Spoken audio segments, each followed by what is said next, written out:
evening and welcome to FQ Hartman Stadium here at Danville High School. Don Castelline along with Ted McFerrin, and we're joined. It's your first night tonight with us here at CCN Sports. Coach McFerrin, former coach with the Warrior Run. It's good to have you here with us. Well, it's good to be here tonight. You know, it's always fun to get out and watch a good football game, and to be able to work for CCN here is a pleasure, and I'm looking forward to a real good game tonight. Now, as far as being a good football game, we've got two quality programs. Sometimes it seems like teams go in peaks and valleys a little bit through the course of times. And Milton has struggled in recent years, but they've really been putting it together this year. They're 5-1 and really been controlling teams offensively, just running the ball at will. I'm sure they'll try and do a lot of that tonight against Danville. I would expect so, too. You know, this team is a senior-oriented team now. These kids have gone through a couple seasons, especially their sophomore year, where they got beat around a little bit. Last year you saw a lot of improvement, and this year much more improvement from last. So I expect big things from Milton this year. You're right. Now, as far as when Danville has the football, they too will try and run the football. Now, they will have to do it without Kyle Sanders. We'll talk more about that injury coming up.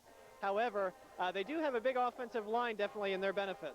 Yes, they're huge, you know, starting with their center, who's 6'6", 300 and some pounds. You know, that's a big boy able to block. It'll be interesting to see how Milton's defensive line will stand up against Danville's offensive line, and I would think without the Sanders kid there, that's gonna hurt Danville, but we'll see. Maybe somebody else will step up and take his spot. Definitely expecting a good matchup tonight in the CSC Division I. Sometimes games like this, when you have two teams that are fairly evenly matched, it comes down to a game of mistakes, and we'll find out tonight who makes the most mistakes.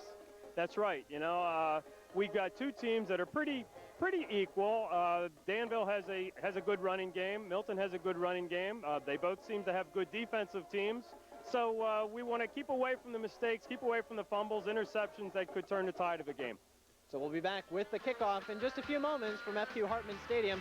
We'll have the Danville Ironmen against the Milton Black Panthers in just a few moments right here on CCN Sports.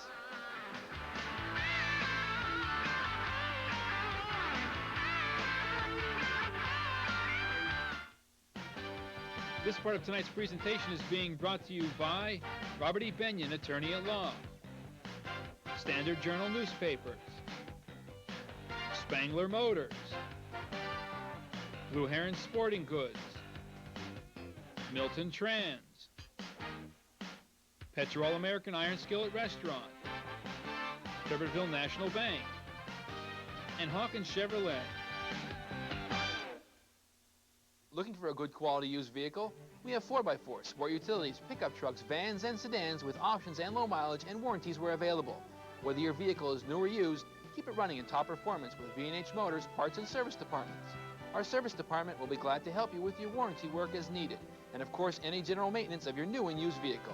And if the need arises, use our body shop with over 30 years of bodywork experience. B&H Motors, family owned and operated since 1936, Route 45, west of Lewisburg. Silver Moon Furniture at the Silver Moon Business Center, Lewisburg is open 9 to 6 daily. Stop by and look over our large selection of furniture. Name brands such as Action Lane, Strata Lounger, Memphis, England, Liberty, Florida, DMI, Penns Creek Solid Oak. Apply today for your Silver Moon Preferred Charge account to receive an additional 10% off. Silver Moon Furniture, located in the Silver Moon Business Center, Route 15, Lewisburg. Come to Smelt's Chrysler Plymouth on the island between Sunbury and Northumberland for the best deals around. Now featuring the exhilarating all-new 2001 PT Cruiser. Combine class, style, and practicality into one vehicle and you get personal transportation. The PT Cruiser, command the road, cargo, space of a minivan, ride like a sedan, efficient and economical. From luxury to sport, family sedans to minivans, Smelt's has it all. For a great deal, remember that's Saxton and number 90, Tom Welcome Snyder. back to Danville High School here at FQ Hartman Stadium. Don Castelline along with Ted McFerrin bringing you a great matchup here in the CSC Division I. And we're going to have the tossing of the coin as you have the team captains for both the Danville Ironmen and the Milton Black Panthers in the center of the field. And we're expecting a good ball game tonight. Unfortunately for the Danville Ironmen, they're going to be without one of their key weapons. And that is their star running back, Kyle Sanders, who has just had a dynamite season to this point. And Ted, they're really going to miss him here against a very, very tough Milton Black Panther team. That's for sure. You know, Kyle has had a great season, accumulating over 700 yards rushing. You know, you don't lose a back of that caliber and replace them every day, you know. So the rest of the team's going to have to pull the load now and see what Danville can do here. Now, again, we do have the tossing of the coin, and you can see Kevin McNamara is the head referee for tonight, so we'll be hearing the calls from him. And again, we're conducting the coin toss, and I believe the Danville Ironmen have won that toss. And they will receive. So there you have it. We're set for action tonight. The Danville Ironmen in the home orange, and the Milton Black Panthers with the white jerseys and orange pants. Good crowd tonight, and this is a beautiful night for football. You want to talk about great night. Sometimes we've been here at Danville, and we've had some real swamps with some real heavy downpours, but tonight, not a cloud in the sky, and just a great night, good fall night for football. That's right. This is what it's all about, too. You know, we had, before the game, we had the band out there from Danville who put on a great performance, you know, and now we're going to watch the football teams play, and this is what it's all about, you know, watching young kids participate and doing their thing, and this is fun. Back team to receive for the Ironmen, number 22, Jason Alexander, and number 30. And again, a special welcome to Ted McFerrin, who's joining us tonight, providing the color commentary, and you were perhaps well known as a head football coach at Warrior Run, so we've seen you in a different capacity in the past, being on the sidelines for Warrior Run, but it's great to have you tonight with us here on CCN Sports. Well, it's a pleasure to be here and to have the opportunity to do this. You know, I definitely am still a fan of high school football, and I've been following Milton now last couple years because of my daughters go to Milton, but I try to get around the league and see some of the other good games during the year, too. You know, I saw the Southern and Mount Carmel game and a couple other games, so this is fun. I'm excited to be here, and I'm looking forward to a good game. And, of course, many others excited to be here tonight. As you can tell from the shots we'll have of the stands throughout the evening, it is a rather full house, as is typically the case here at Danville. We are set to kick things off, and Milton Black Panthers do get a good drive down the middle of the field, not taken cleanly, but finally scooped up across the 20 to the 25, and wrestled down to the ground is Jason Alexander. Alexander, a junior kick returner. One of the smaller players on the roster, and at 5'4". Kyle had a little bit of trouble fielding that ball at first, and oftentimes the kickoff return or kickoff team will slow down in that respect, but Milton was looking for that tackle, and they got there. It is a very sizable Danville offensive line, and we'll introduce you to the starters in just a moment. As we have our first play from scrimmage, we'll tell you that Nick Lemon is the quarterback. Hands off, and not much up the middle. In fact, it looks like it's going to be a loss of 1. Number 31, Chris Buckler. Introducing you to the starting Danville offense. Your tight end is Scott Kozer. He's a senior. Quite a few seniors here on this offensive line. Brett Enright and Eric Wertman, the 2 tackles. Your guards are Gersten Smith and Mike Humphreys, the big senior center, 6'6", 375 pounds, and boy, he definitely fills up the middle. We'll introduce you to the quarterback and other position players in just a moment. It'll be 2nd down and 10, just underway here in the first quarter. Handoff up the middle, this time some positive yards. With the carry is Lenny Gebhardt, and with that said, Gebhardt is, again, your fullback for the Danville Ironmen. He's a sophomore. Chris Buck is your sophomore running back. Nick Lemon, again, the senior quarterback. Anderson and Mertz, your 2 wide receivers for the Danville Ironmen. We have got to 3rd down and 6.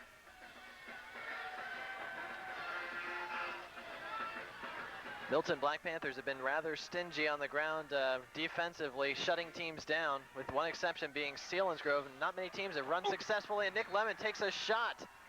Sack as he's brought down by Lynn Yoakum. That's always one of those ones where, as a coach, I could tell your heart kind of hops up a bit whenever you see that blindside sack. It's definitely one that worries you, not only from the sack standpoint, but maybe even losing the football. Well, they were in a double slot there, and they put a man in motion to the right to the trip side, and quarterback rolled out to the right side, and he had no backside protection, and man, I just thought he was going to get hammered. So not exactly the way the first series was intended to go for the Danville Ironmen. They will punt away, and it is going to just roll dead at the 33-yard line. Perhaps a wise decision that time by Ty Mitchell, just kind of allowing that one to settle in and rather than make a mistake in your own end. That's right. You know, you're going to get good field position right here. You don't want to do something stupid at this point. Let the offense get the ball and see what they can do here. Milton Black Panthers will introduce you to their starters. Brady Snyder is the senior tight end. Bob Benyon, Bo Furman, Lenig, Armstrong, and Rote across the offensive line. As far as your running backs, it's Heistand and Jarrett, the two juniors. Tom Snyder, the fullback. They run a lot of wishbone. We'll see it most of the night. Ty Ulrich, your senior quarterback, and Will Perry was listed as questionable for tonight's game. We'll confirm that he indeed is in there. But first of all, some big yardage around the outside, close to midfield. Big chunk of real estate that time taken up by Jason Jarrett. Yeah, they were in their wishbone with the split end to the right, and the split end is not Will Perry. It was Stuart Sumner out there, and he got a good block, downfield block on a corner, which was able to spring Jarrett for the big gain. As you mentioned, Stuart Sumner, he is a junior wide receiver, and he's in there because Will Perry got banged up a bit in last week's win over Lewistown. It was a 48-6 win, but we'll see if Will Perry gets any action a little bit later on tonight. Nothing doing on this carry. Good defensive tackle that time. With the wrap-up, it was Neil Baylor. 26, James Hostad for loss of the play. Same play to the other side. Now giving it to Heistand, coming back to our side here, and there's good penetration by the defense. Interesting matchup in the trenches, as is typically the case in high school football, but Milton's really had their way typically running the football with that big power wishbone, and Danville's a bit undersized. They have a big offensive line, but their defensive line not quite as big, and we'll have to see how they're able to handle it in the trenches here against a real tough opponent in Milton. Second down and 15 after the 5-yard loss. Right up the middle, they get those 5 yards nearly back. It'll look to be about third down and 10. Snyder with the carry. Yeah, I think that was an inside trap. Snyder, Danville has a lot of people up with it inside the box there. It looked like they had 8 people up front there, and if they can get by that initial 8 people, boy, it's off to the races. A lot of times when you see a wishbone formation, you think a team maybe can't throw the ball effectively, but Ty Ulrich is an exceptional athlete. Not only can he run the football, but he has had quite a bit of success throwing it. Does not put up a lot of attempts, but certainly capable of airing it out. Here's a fake handoff. They're going to run the option, and now. It is pitched back, and it looks like it's going to be some open room to the 40, to the 35, and tiptoeing the sidelines. We'll see where they mark him out, but with some big yardage that time, Eric Snyder running the option nicely along with Ty Ulrich. Danville that time had 10 guys within 5 yards. And they ran the option to the split side, and they faked of course they faked the ball to Tommy Snyder. You know, everybody's going to come up on Tommy Snyder, and then Ty Ulrich had a choice to either pitch it or keep it. He pitched it to Eric, and great yardage. Always when you see a senior quarterback making good decisions, that's got to make you happy as a coach, and I'm sure Max Schneider is very pleased with the performance of Ty to this point this season. Handoff that time only good for maybe about 2 yards as the line plows ahead. That's number 90, Tom Snyder on the Snyder carry. again with the carry. On the play with number 45, Snyder, one of the senior leaders on this team, a 6'3", 250-pound fullback, plays some linebacker when he's on defense. For the Black Panthers on their 25-yard line. Bringing it up to speed with these two teams, the Milton Black Panthers coming in with a 5-1 record. Again, a big win over Lewistown last week. Only loss in the season to Selinsgrove. Danville in at 4-2, and a tough loss to Montoursville last week. But again, they lost Kyle Sanders, a weapon I'm sure they're going to miss tonight. Here is another handoff, and this time some big positive yardage into the 20, 15, 10. They're not going to catch him. Touchdown. We'll see if this one's coming back. I believe it was Jimmy Heistand. Heistand, one of the quicker running backs for the Milton Black Panthers, but there is a penalty flag down, and that dreaded holding call negates the gain. That was just your power off tackle to the left. You know, we had a nice kick out block by Jarrett, and Tommy led up through the hole, and Heistand followed Tommy, and there was one tackler. It could have made the play, but Heistand broke that first tackle, which you ask your running backs to do. They've got to be able to break that first tackle, and he did that, and you know, barring a penalty, he would have scored. Again, Kevin McNamara with the call. Holding is going to back it up to about the 39-yard line, so what was a touchdown now turns into a long second down. But Milton has got quite a few weapons. I'm sure we're going to see a lot of action from various running backs. I know, again, the Lewisburg game several weeks ago, there's about 6 or 7 backs at some point during that football game, but High Stand definitely one of the quickest. Reverse. There's a little misdirection play, and this one, nothing doing. Good job of staying at home that time, bringing him down. Neil Baylor, and that's the second big play we've seen from Baylor on defense. Well, that time they brought Eric Snyder in at split end, and they were in the wishbone with the split end to the right, and they brought him back. And Ty was like faking the pitch on the option, but pitched it to the split end coming back around. And your defensive end on Danville, you teach your defensive end to stay home when the ball goes away, and that's what he did. He stayed home. A couple of big gains now has turned into 3rd down and 27 from the 47-yard line. Milton Black Panthers offense suddenly has things in reverse.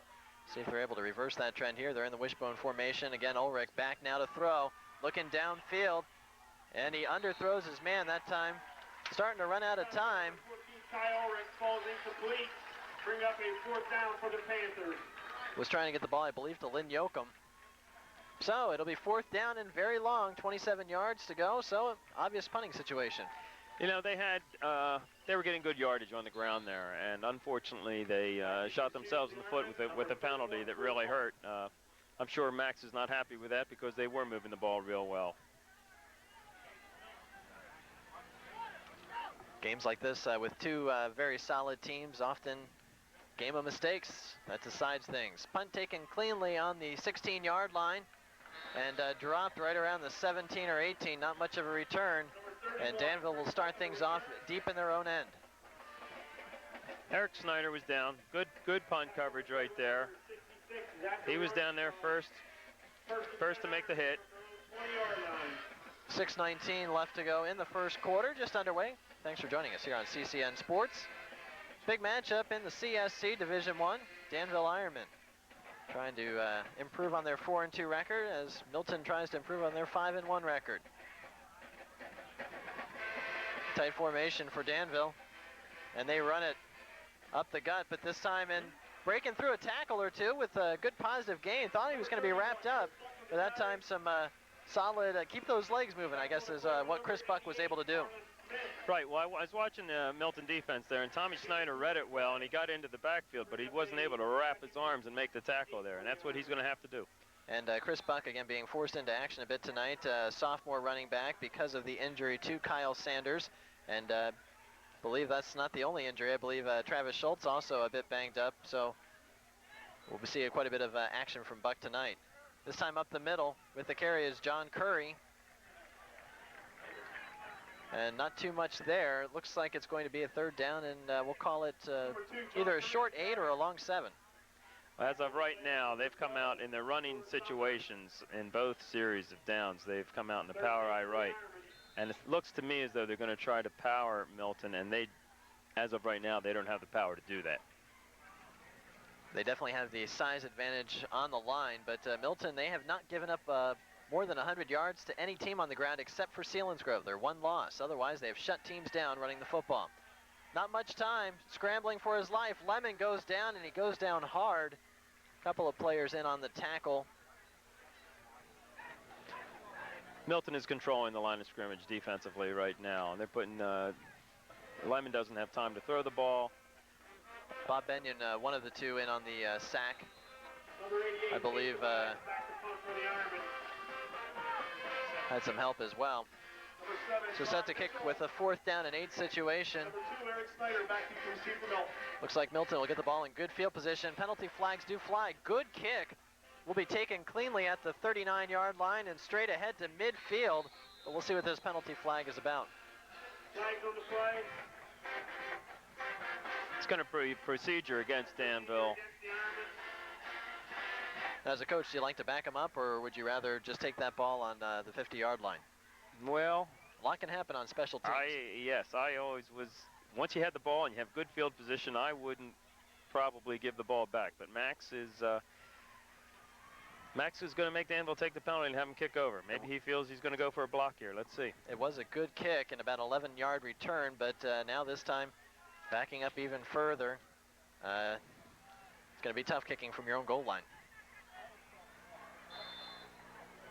This is Chase Tobias doing the kicking for Danville. He's a junior. And this time, not quite as good. It's going to bounce at the 50. It's taken at the 44.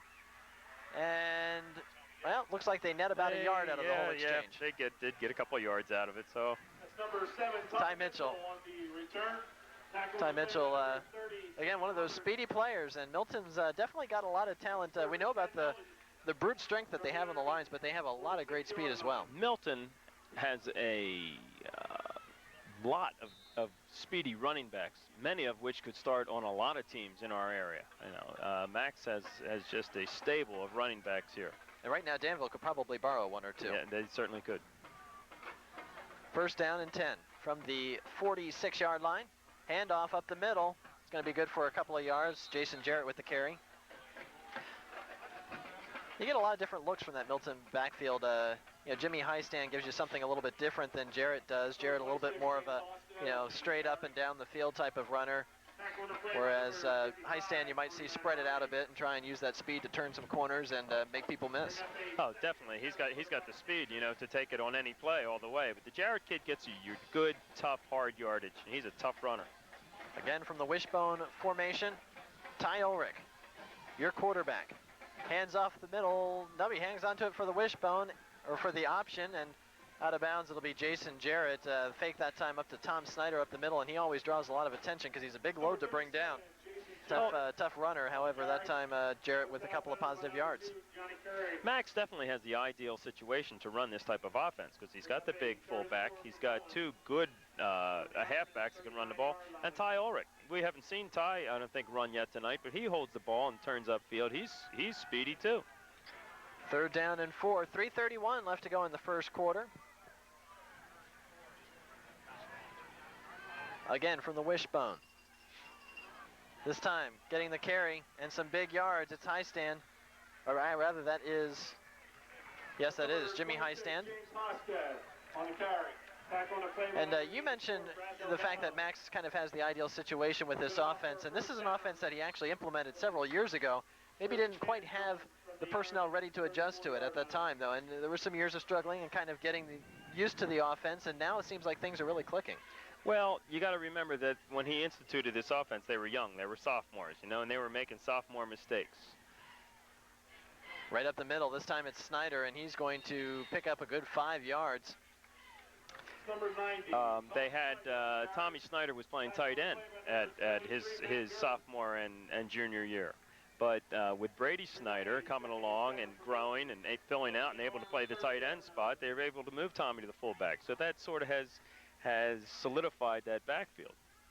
It's going to be second down and 7. Of course, when Milton first put in this offense under head coach Max Snyder, Ty's brother Craig was actually running the quarterback position, and he was one of the ones that had to experience some of the growth pains, I suppose. That's Up right. the middle, Highstand, and he's not going to be caught. He's to the 10, to the 5, touchdown.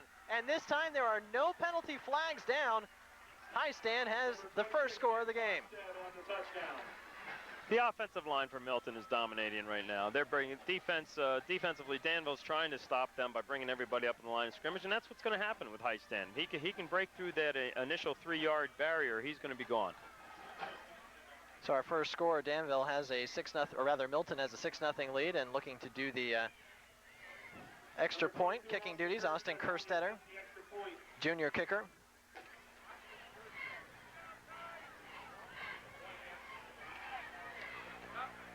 And that one is up, and it is good. So with 2:25 left to go in the first quarter, Milton has drawn first blood. It's a 7-0 lead. Don't go away. We'll have more of this exciting matchup in the CSC Division 1 coming up right here on CCN Sports.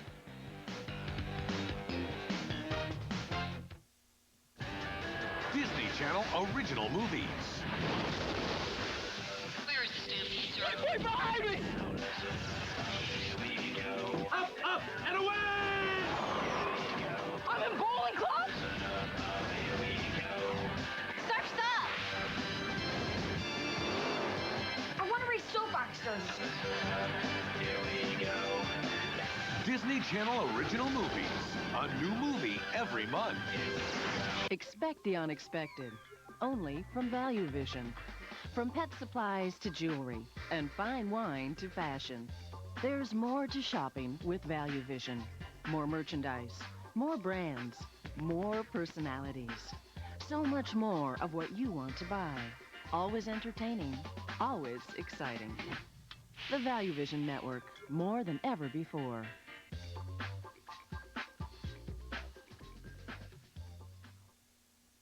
Welcome back to FQ Hartman Stadium, Milton, with the 7-0 lead, and kicking off, Austin Kerstetter, and it's not a deep one, and it's not taken cleanly, but it looks like it'll be spotted around the 29-yard line or so. That time trying to pick it up, Derek Jancy, unable to get it cleanly, and that's tough with those end-over-end spinners that kind of come off the side of the foot, but works out effectively. And for Milton, in that Danville's not exactly with stellar field position here on the 29.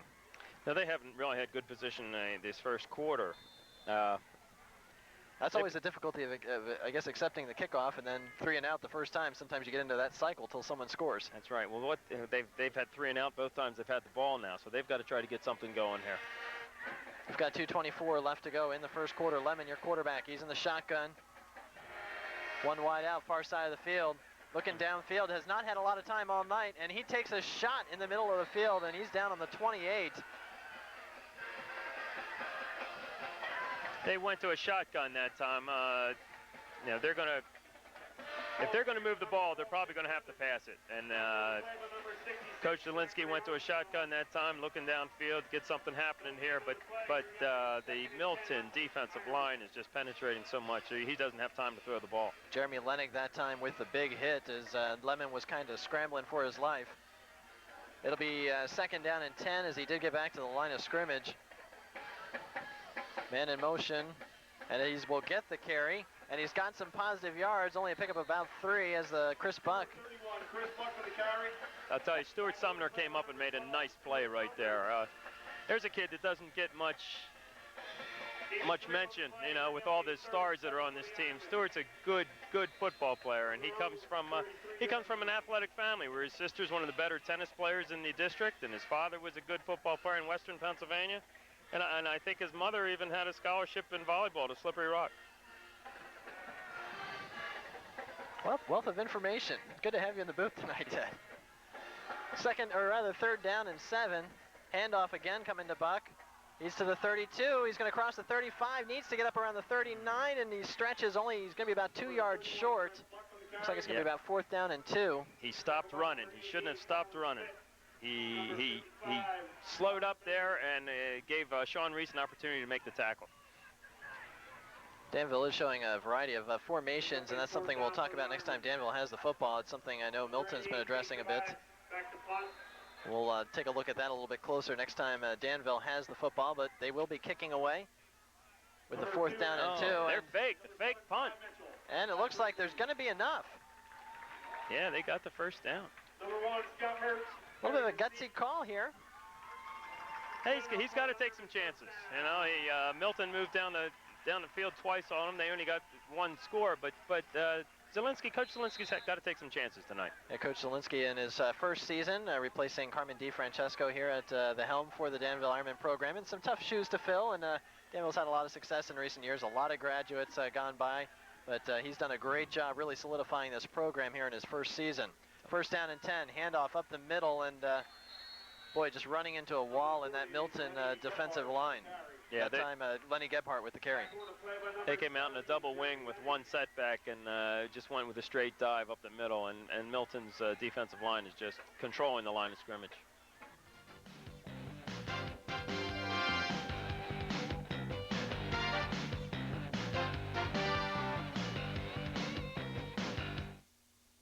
Our biggest and toughest ATVs are bigger and tougher than ever this year. A new and improved torque converter design smooths out power delivery over a wider operating range, proving best what Kawasaki is known for, rugged dependability. More horses have been added for quicker acceleration, as has a carburetor heater for smooth operation when the weather gets cold and nasty. Kawasaki's Prairie ATVs, conceived, built, and now fine-tuned for enthusiasts just like you. Come visit us at Kurt's Kawasaki, 3 miles east of Allenwood. Pam's Bakery has the best homemade cookies around. A full-line eat-in bakery offering pies, pastries, cookies, donuts, bread rolls, and bagels. Visit each day for specials from sticky buns to shoe-fly pie. Sit and enjoy a cup of Maxwell House coffee and try one of our specialty syrups. Pam specializes in beautifully decorated wedding cakes with fountains and stairways to brighten that special day. Pam's Bakery and Coffee Shop now at 2 locations, 54 Broadway, Milton, and Route 15, Allenwood.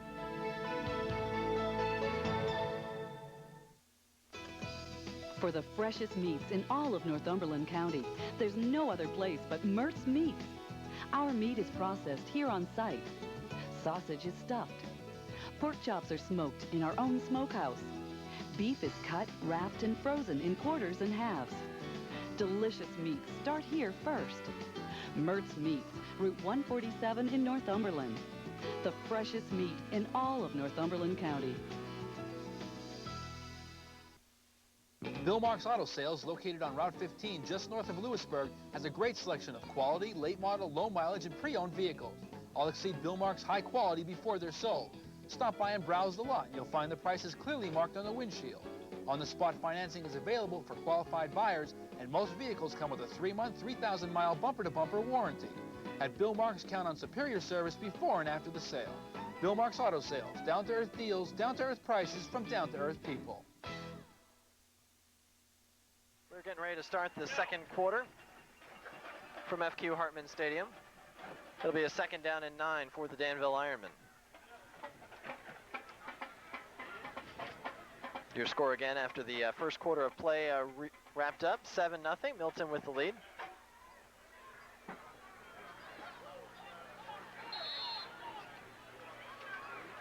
Again, a beautiful night for football here in Danville.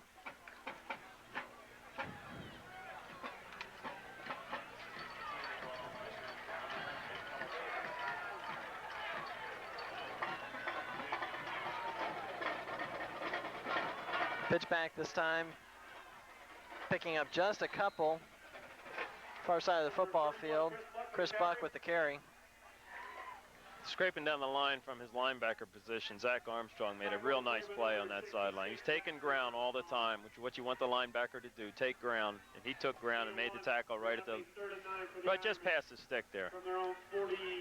Scott Mertz checking in, as is Jess Anderson. Getting a rest is Scott Kozer as well as Sam Hummer. 3rd down and 9 now the situation, and we've got 2 wideouts near side of the field. It indeed is Mertz and Anderson. Right up the middle, and taken down awkwardly, losing the football, but scooped up nicely. How's that for some athleticism shown by Woody Smith? Yeah, Tommy Snyder came across the from his linebacker side and put a hit on this this running back, and he fumbled the ball, but I think it was number 77 picked the ball up. Smith. Big offensive, junior offensive tackle. He came up short. He's about a 1.5 yards, 2 yards short. Now they did the fake once before with a 4th down and 2, a little deeper in their own end. Now they have a 4th down and 1. Lose a little bit of that element of surprise, of course. See if they kick this one away. Standing on his 37, and again, there is another fake, and this time they go to the air, and it's picked off to the 38-yard line, and that time with the interception, Sean Reese. Yeah, that ball was just underthrown a little bit. You know, the receiver got off the line of scrimmage clean, and he was behind the defensive back there, or the corner, but the ball was underthrown, and Reese was there and was able to pick it off. Now, hindsight is always 20/20, but is that one of those situations? Now, they came with a different look. It was a fake. I'm sure Milton may be a little bit more looking for the fake in that type of a situation, since it was run even the previous time. Right, you know, but they might have been looking for the run, you know, and also in hindsight, maybe Sean Reese should have batted it down. Yeah, they would have had it up. That's true. Farther up the field, but. So the instincts take over, and you just think to catch it. Catch the ball. Dropping back to throw. Ty Ulrich, first time we see him put the ball in the air, and he overthrows his man. Trying to get the ball that time to Stuart Sumner. And Ty Ulrich really throws a nice ball. He's had quite a few touchdown strikes. Doesn't put it up a lot, but when he does, he's been extremely effective, and he's had some good, talented wideouts to get the ball too. Well, I've watched Ty Ulrich over the last couple of years mature as a quarterback, and he has really come along well. You know, as a sophomore, he took some beatings back there. He dropped back to pass, and he got hit. And I think he was at times maybe losing some confidence, but he doesn't show that now. He's really matured, and he's doing a good job with his team. Ulrich over center, 2nd down and 10. Drops back to throw once again, does not have a lot of time, and he will be wrapped up, and he is taken down for a loss. First man in that time, Scott Mertz, had some help as well, making that sack, and it's going to be a loss of, looks like about 3. Yeah, talking about Ty Ulrich, his brother Craig has also had some success as well, and he's playing in college locally and is serving in a backup capacity at this point, I believe, for Susquehanna University. Right. And you know, he's been a great thrower as well, but he was kind of part of this Milton program during some of those growing pains under head coach Max Schneider. And I'm sure that he has helped Ty, you know, with his maturation at quarterback as well. Again in the wishbone, and this time back to throw. Not a lot of time again. He hears the footsteps and throws it away, and it looks like it makes it into the second row. And the someone in the stands, I think, made a nice catch. We have a penalty down. Penalty flag, yep. Looks like it's going to be intentional grounding this time. I believe it was Derek Jancy that was providing the footsteps that time, trying to run down Ty Ulrich, and they're going to back themselves up a bit more.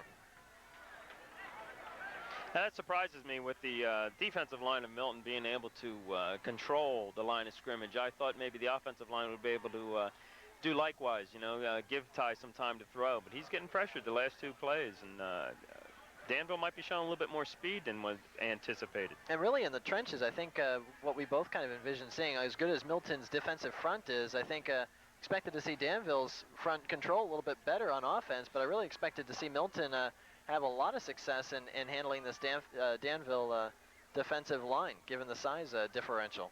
Yeah, I thought so too, and with the amount of talent that Milton has, and I just think maybe it's a matter of time. They went away that series of downs from doing what they normally do. Max might want to try some different things, you know. And he likes to use that wishbone to set up the pass. Right. Without it, I think he feels it's important to incorporate the pass, and with the personnel he has, I don't blame him. 4th down and 30. How's that for a statistic? I'm sure Milton fans do not like it, but a good end-over-end kick. It's going to be taken at the 50. Good field position for Danville to the 40. Inside close to the 31, Chris Buck, and Buck's been seeing a lot of action tonight and doing a good job hanging on to the football and providing some good spark in terms of yard production for the Ironmen.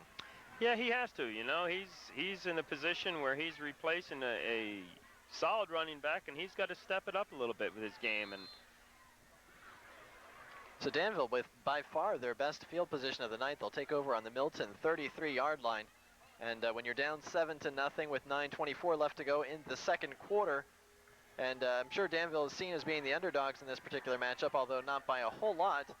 Certainly would be nice to try and get on the scoreboard with this kind of a situation. Close to the 30-yard line.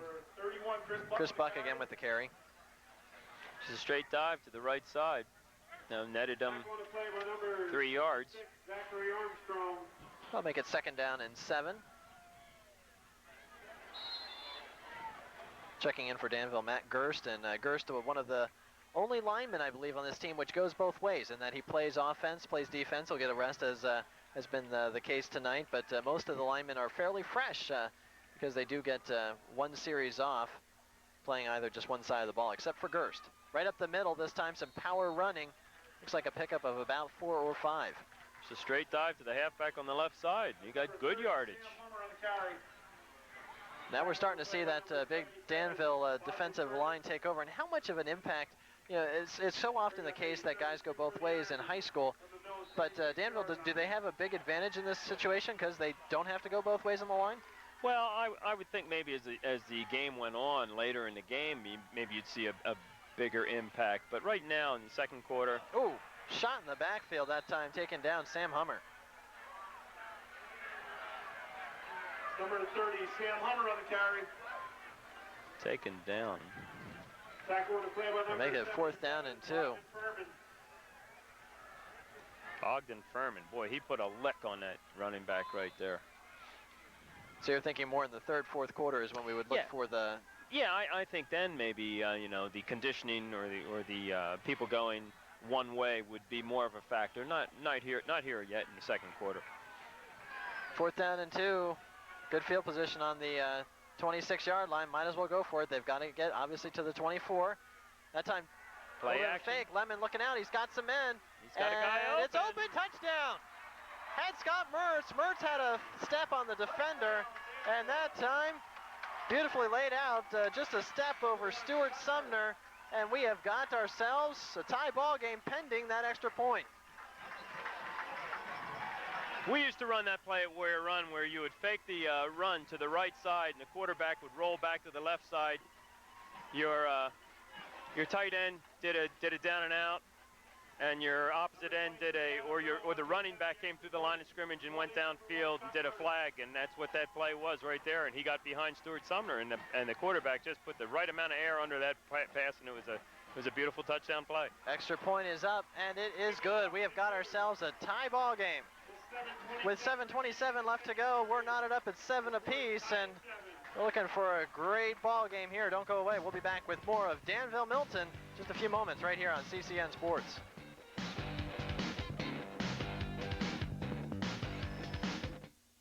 It is not how much money you have that matters. It's how you manage it that counts. Managing your money well makes your life better.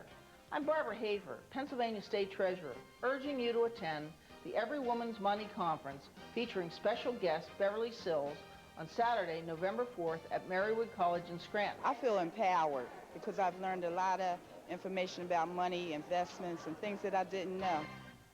Every Tuesday, you're on the case. First, from the oldest tricks to new experimental techniques, detectives harvest the clues and let forensics reveal the truth. Then, the FBI opens its cases from around the world, from domestic terrorists to international outlaws, racing to get inside the killer's mind before they strike again. The New Detectives and the FBI Files, every Tuesday beginning at 9 Eastern and Pacific, only on the Discovery Channel. Just a gorgeous night for football at FQ Hartman Stadium. Don Castelline, along with Ted McFerrin, bringing you an exciting matchup. 7-7 our score between the Danville Ironmen and the Milton Black Panthers. Danville evening things up here with 7:27 to go in the first half. Big touchdown pass to Scott Mertz, even things up. Ball is nearly dropped, but good bounce that time, and it's going to be some good field position. Still on his feet at the 35. Coming across to midfield and tracked down at the 45 of Danville. Big return that time by Eric Snyder. Yep. Once again, you know, he didn't catch it clearly. Oftentimes your kickoff team slows down and I think I just pulled it forward. From the Ironman 45-yard line.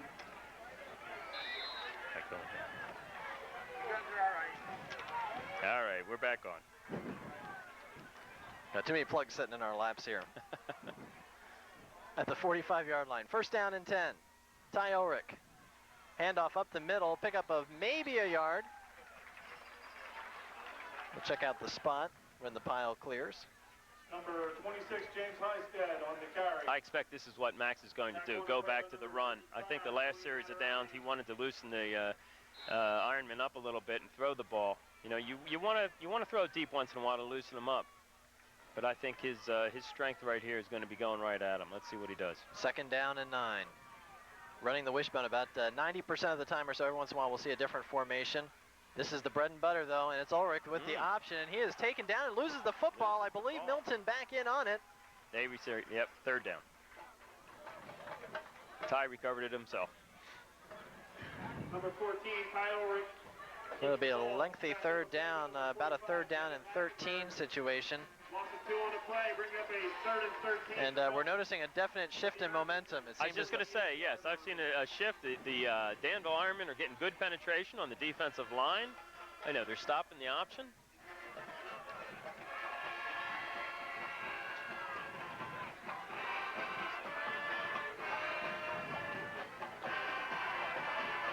Oftentimes games like these seesaw numerous times. We'll see if there's another shift in momentum here coming up. Back to throw, Ulrich. He's got a man down the field. Beautiful spiral, but this one's going to be picked off. And we'll see how far able to come out. It's John Curry. Curry to the 25, to the 30. He's to the 40, another block, to the 45, and this Danville crowd is excited. How about that? John Curry with a 45-yard interception return. I'll tell you, he had some beautiful blocks on the return.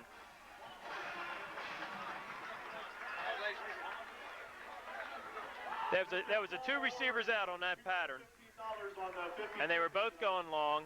Ty tried to lay it up down the middle. Of course, the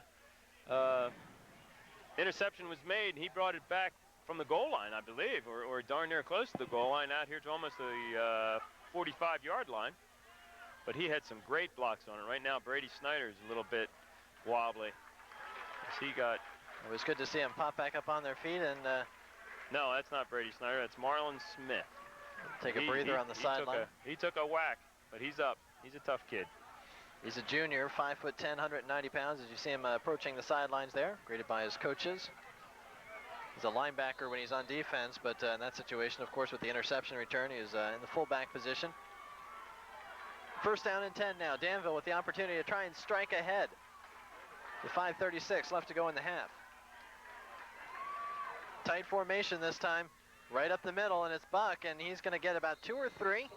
Bounce back a little bit and able to get back to the spot where his initial forward momentum got him to. Danville's now coming out in a T formation, a straight T formation, which means the defense has to play pretty straight defense, you know, because there's no set power side. It looks to me as though this is something that Coach Zielinski wants to do to try to offset maybe some of Milton's strength on defense. Nick Lemon over center. We've got one wide out far side of the field. Gebhardt, the fullback. He doesn't get the carry, but Buck does.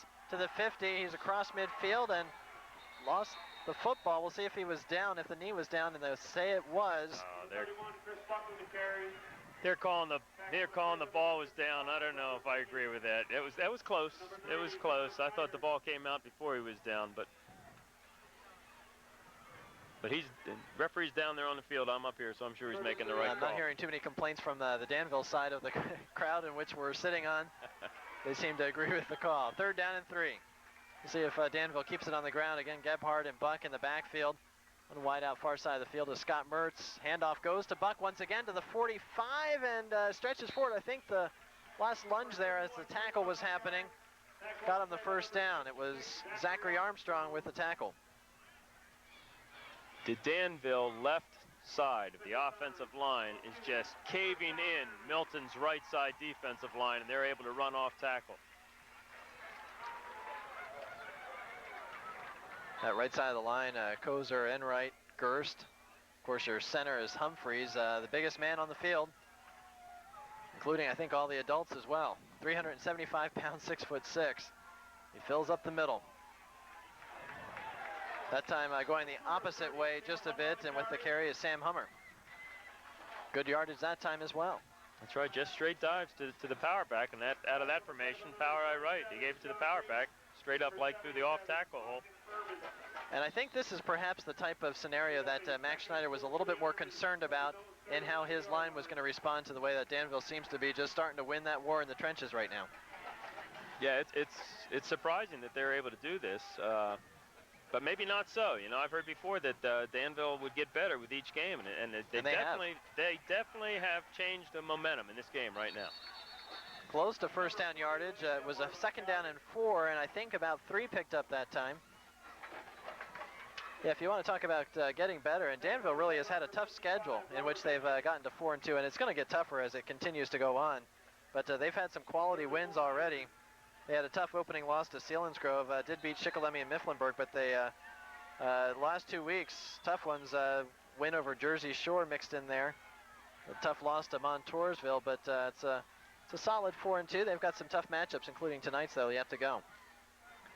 Handoff taken by Buck, and he is met rather harshly. I think he may have gotten the first down yardage. He had to get just beyond the 35 to about the 34 and a half. We'll see where the spot is, and they may have to measure this one. Unless your eyes are better than mine, Ted. I think he's got it. Looks good to me, but if I was a betting man, okay, I would say he got it. But if you're a coach, you want to see the sticks come out. You're right. Especially if you're on defense there.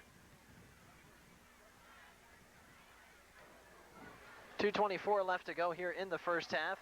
Ball again sitting just inside the 35-yard line of the Milton Black Panthers. And he has it, but not by a lot. Big first down as Danville's been effectively moving the ball down the field. after knotting this one up at 7 apiece.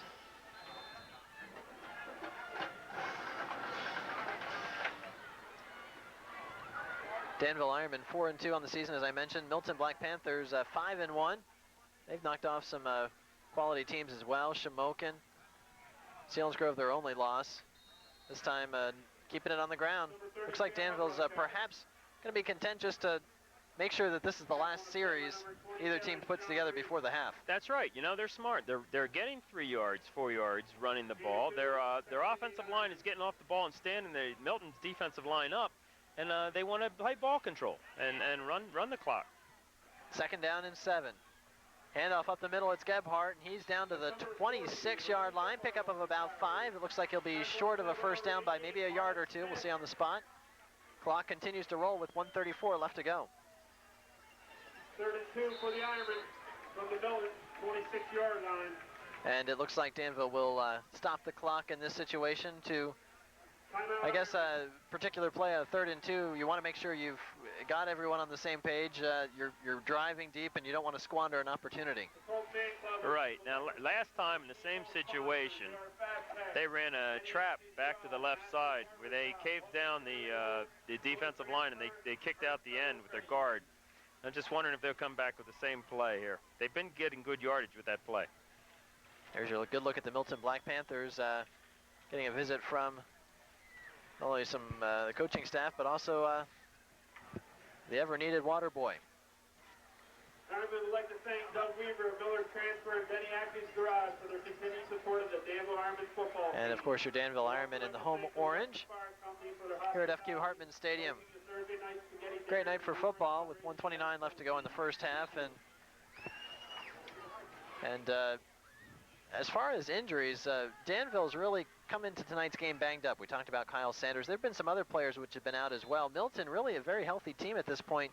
Will Perry was the only mention as far from Coach Max Schneider as far as personnel that they're missing, and you know, Will Perry, of course, a great wide receiver, also plays in the defensive secondary as well. See what happens here on this 3rd down and 2. And met in the backfield. They ran the same play to the right side, but the running back took it outside of the trap block. He's supposed to cut that inside in the tackle hole, and he tried to get outside. Nothing that time for Buck, and it's going to be on the 30-yard line, 4th down and 6 with 1:15 left to go. I guess you certainly can go for it in this particular situation. Too deep for a 47-yard field goal attempt. Now Milton calls a timeout. It's always difficult, I guess, in those situations when you have a 3rd down and 2 and your offense is moving, you're moving the ball. You kind of want to stop and take a timeout, but and plus also make sure you have enough time. But at the same time, when things are rolling, you often don't want to have a break in that because you almost get the defense a chance to get a little wind in the sails and try and make a stand. You're right. You need to get everybody on the same page because that's an all-important first down, but at times that breaks the momentum. See if they're able to resume some sort of momentum here and capitalize. Right now our score is 7-7. Really a great ball game between these two teams, and always a lot of times you try and envision a matchup before it happens, and some of what we've seen we expected, some we haven't. Right. You know, with the injuries that Danville has had, I think they've played exceptionally well this first half. You know, they've definitely, the second quarter, the momentum has swung.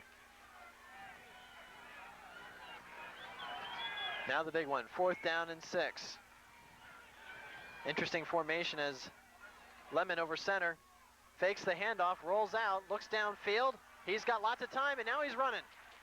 And he will lunge, and that's going to be a tough spot. No, he's going to... He knew he had to reach for it. I guess kind of a heads-up play by Lemon to know to get the ball up and to try and get as much as he could. They're going to have to measure. It's going to be I think he might have it. He had to get just beyond the 25-yard line. As you can see, just the length of the football. This is important because they have a good field goal kicker, Danville does. Actually, both of these teams yeah, they have do. exceptional kicking games, and we've seen some field goals. I know in the Milton kicker, I mean, 40 yards isn't out of the question. Oh boy. It's going to be... it's bad when McNamara's got to get down on his hands and knees and check this one out. It's the width of a credit card, we think. No! Oh, and they stopped him. It goes over to Milton. Wow, that is not often, as Kevin McNamara down on all fours, really peering in, getting a good look at that one, and you can see the stick still out there as they're still checking it out. I'm telling you. Not often you see this in any level of football. He's making his call, and the Danville players are upset. See Scott Mertz and others getting a good look at that just to check it out. I've experienced that with Kevin McNamara before. So it happens. It happens. So perhaps maybe set to run the clock out. We will see, though. Although we've got 2 wideouts, maybe Ty Ulrich looking to put the ball in the air again with 1:04 to go. They're on their own 25-yard line. He's going to throw the ball. He's getting pressured. He's looking downfield, and it's nearly picked off that time as Jess Anderson had a better crack at it for Danville than the Milton wideout.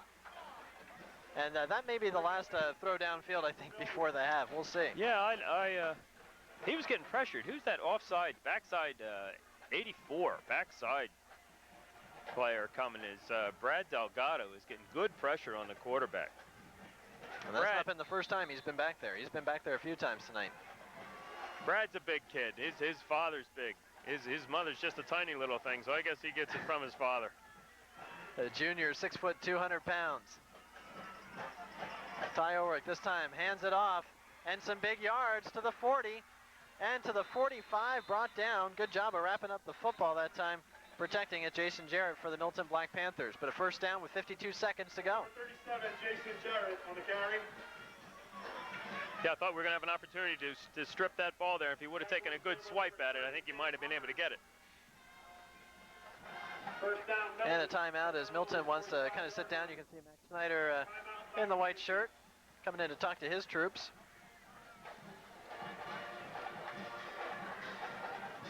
And this would be, I guess it's really important, I can't emphasize enough, that Danville come up with a stop here because they really have owned this quarter, and it's been a very even half, and now to go in with less than a tie, which we're at now, I would think would leave for not so pleasant a locker room feeling for the players and coaches alike. Yeah, they played a good first half. They don't want to give up. They don't want to give up touchdown, let alone 3 points right here. You know, they want to go win tie, 7-7, and that'd be a good psychological boost for them. And maybe that's why Max Schneider's hoping to go for the juggler as long as his team doesn't turn the ball over. They can somehow strike here before the half. They've got a great kicking game as well. Have to probably get to about the 20-yard line to see that happen. Back to throw, Ulrich again, looking, he's showing that speed. He's to the 50, to the 45, the 40, and he is in field goal range now, perhaps to the 25-yard line, and just 40 seconds to go, and there you see that athleticism shown by Ty Ulrich. Boy, does he cover the ground in a hurry. Yes, when he gets into the open, he can move. You know, you just said it, athleticism right there. You know, he is definitely a threat, throwing the ball, running the ball. Ball is spotted on the 23-yard line, so from here, you're looking at a 40-yard field goal, which you don't see you don't see it very often in the high school game, but only a few more yards, and we're in field goal range as far as the Milton kicking game is concerned. First down and 10, 40 seconds to go. Handoff to the 20, inside to the 15, 10, 5, and out of bounds. That time Jarrett with the carry. And this is going to be crushing for Danville if Milton's able to put this ball in the end zone. I think somewhere along the line, the last minute, Milton woke up because they've been going down the field at will now. And this is definitely not what Danville wants. They're really going to have to tighten up their belt here now and limit Milton here, these 4 yards. First down and goal from the 4-yard line. Wishbone formation, wide out far side of the field. Ulrich hands off up the middle, and to the goal line. I don't think he got in. Clock continues, 23 seconds to go, and I believe Milton will probably call a timeout here. Thought perhaps Jarrett was going to be able to break the goal line with the last spin, but a good job that time by Danville setting up the wall. Yep, they came up, made a nice hit there. Jarrett was fighting for every yard he could get, but I got to give Danville credit there. They come up and stopped him. It's definitely a gut check for the Danville Ironmen with the ball placed on the 1-yard line. 21 seconds to go. And of course, the clock has to be a bit of a concern for the Danville Ironmen as they don't want to squander anything by making a mistake and wasting too much time and not getting anything out of the situation. Right. Well, you know, I look for Milton to go power right here. You know, they've pretty much move the ball at will in the last minute. And I think 1 yard, I don't think it will be tough for them to get. I would imagine they're going to run off of Tommy Snyder's block and give it to probably Jarrett coming back to the right side right here, I believe. That's my guess, my bet. Here's the call from Coach McFerrin. That's what I would do, okay? Of course, Max knows his kids. He knows the people he has up front there. So let's take a look. It is second down from the 1. 7-7 our score. 21 seconds to go in the half. Ty Ulrich takes it right up the middle. Tommy Snyder, and the line pushes it on through. Touchdown, Milton. Touchdown, Milton. That's number 90. The legs just never stopped, and he just followed the big guys up the middle. And just what has to be a demoralizing blow to the Danville Ironmen here right as the first half is closing. Well, I knew it had something to do with Tommy Snyder. You know, I mean, it was either blocking or giving him the ball to get that yard, because he's definitely a big load, and he's filled in very well as a fullback, and he did a good job there keeping the legs running. So 13-7 our score, and the extra point attempt is up, and it is good. The point after is good. So 14-7 our score. 17 seconds left in the half. And we've got 17 seconds to go. We'll bring those 17 seconds to you in a few moments right here on CCN Sports.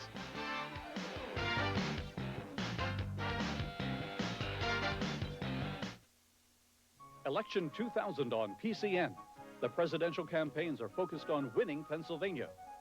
Governor Tom Ridge is a possible vice presidential choice. Pennsylvania's U.S. Senate seat and House races are being targeted nationally. The state row offices of Attorney General, Auditor General, and Treasurer will be decided in November. PCN follows the candidates through your town. Election 2000 on PCN, Pennsylvania's campaign network. I'm talking about millions in Kuwaiti bullion. You mean them little cubes you put in hot water to make soup? No, not the little cubes you put in hot water to make soup. Round, round, get around, I get around, yeah. Going fast, hit him with the blinding power of American sunshine. Stay back. God bless America. God bless the free Iraq. Everybody, let's go it down.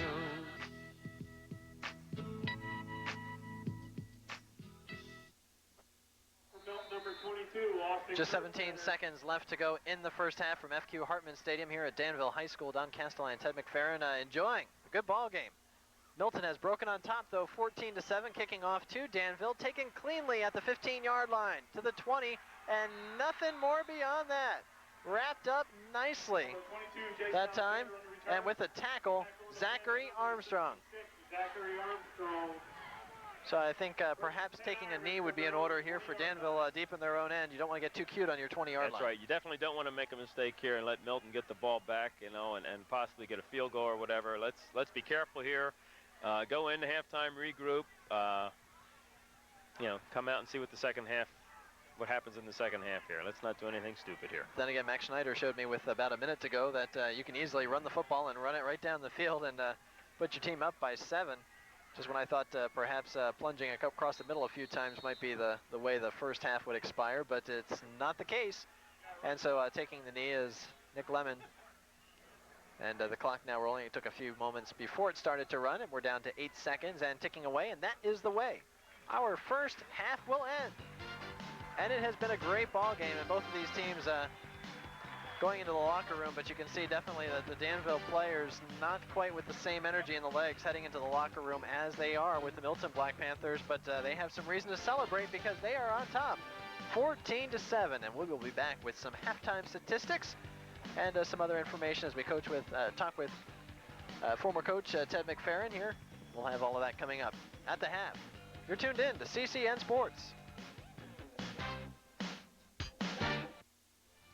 This part of tonight's presentation is being brought to you by B&H Motors, Better's Jewelers, Route 15 Flea Market, Smelt's Auto Sales, Kurtz Kawasaki, Pam's Bakery, Mertz Meats, and Bill Marks Auto Sale. The law firm of Robert E. Benyon, located at 205 Broadway in Milton, handles the general practice of law, including divorce and domestic matters, wills and estates, real estate and mortgages, business formation and bankruptcy, and Social Security disability. For your consultation, call 742-9677. Standard Journal Newspapers is dedicated to bringing your local news and sports. Our news team is prepared to provide you, our reader, with current, up-to-date news on topics that interest you.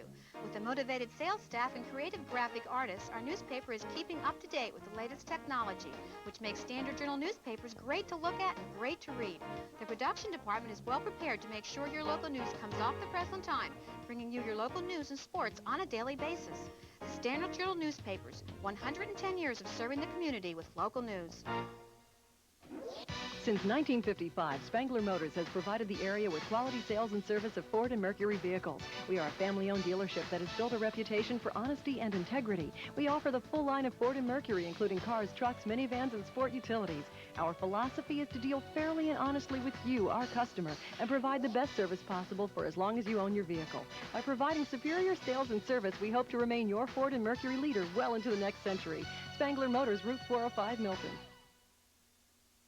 Your local sporting goods store in Milton is ready for the fall hunting season. Hit the woods in camouflage clothing, caps, face masks, and jackets. Get to your special spot with one of our tree stands from Summit, API Outdoor, and Loggy Bayou, and some of the best names in game calls like Top Call, Boyers, and Buck Gardner. Whether it's ammunition or muzzleloading accessories, from archery to decoys, we have the supplies to keep the avid hunter equipped. Right here at Blue Heron Sports Incorporated, Route 405 South in Milton. Welcome back to Danville High School. Don Castellan, Ted McFerrin. At the half here, taking a look at the halftime statistics. Your score, of course, 14-7. The Milton Black Panthers leading the way after that long touchdown drive to close out the first half. As far as first downs, a 7-5 advantage as far as the Black Panthers. They've had some success running the football as well, about doubling up Danville's offense, but much of Danville came to life there in the second quarter. At 153 yards on the ground for the Black Panthers, 72 for Danville. Milton has not completed a pass through the air except for to the other team. Ty did throw one pick there that Danville had a 45-yard return out of. It's 153 total yards for Milton. Danville did have a completion, a big one. It was a touchdown strike as well. 99 total yards. Turnovers been fairly clean. That one fumble that went over to Danville that Milton had. So that's about the only turnover in the ball game. As far as penalties are concerned, fairly well played as well. Ted, two penalties for Milton for 32 yards, just one 5-yarder called against Danville. So fairly well played first half. Just kind of recapping the scoring, Jim Heistand had a touchdown run to start things off in the first quarter, putting Milton on top first. Then Danville answered with a 27-yard touchdown pass to Scott Mertz. That, of course, the only completion in the air for either team. And that knotted things up at 7 apiece. And then a 1-yard touchdown run by Snyder for Milton puts them up 14-7, and that happening just before the half, and that is where we're at right now.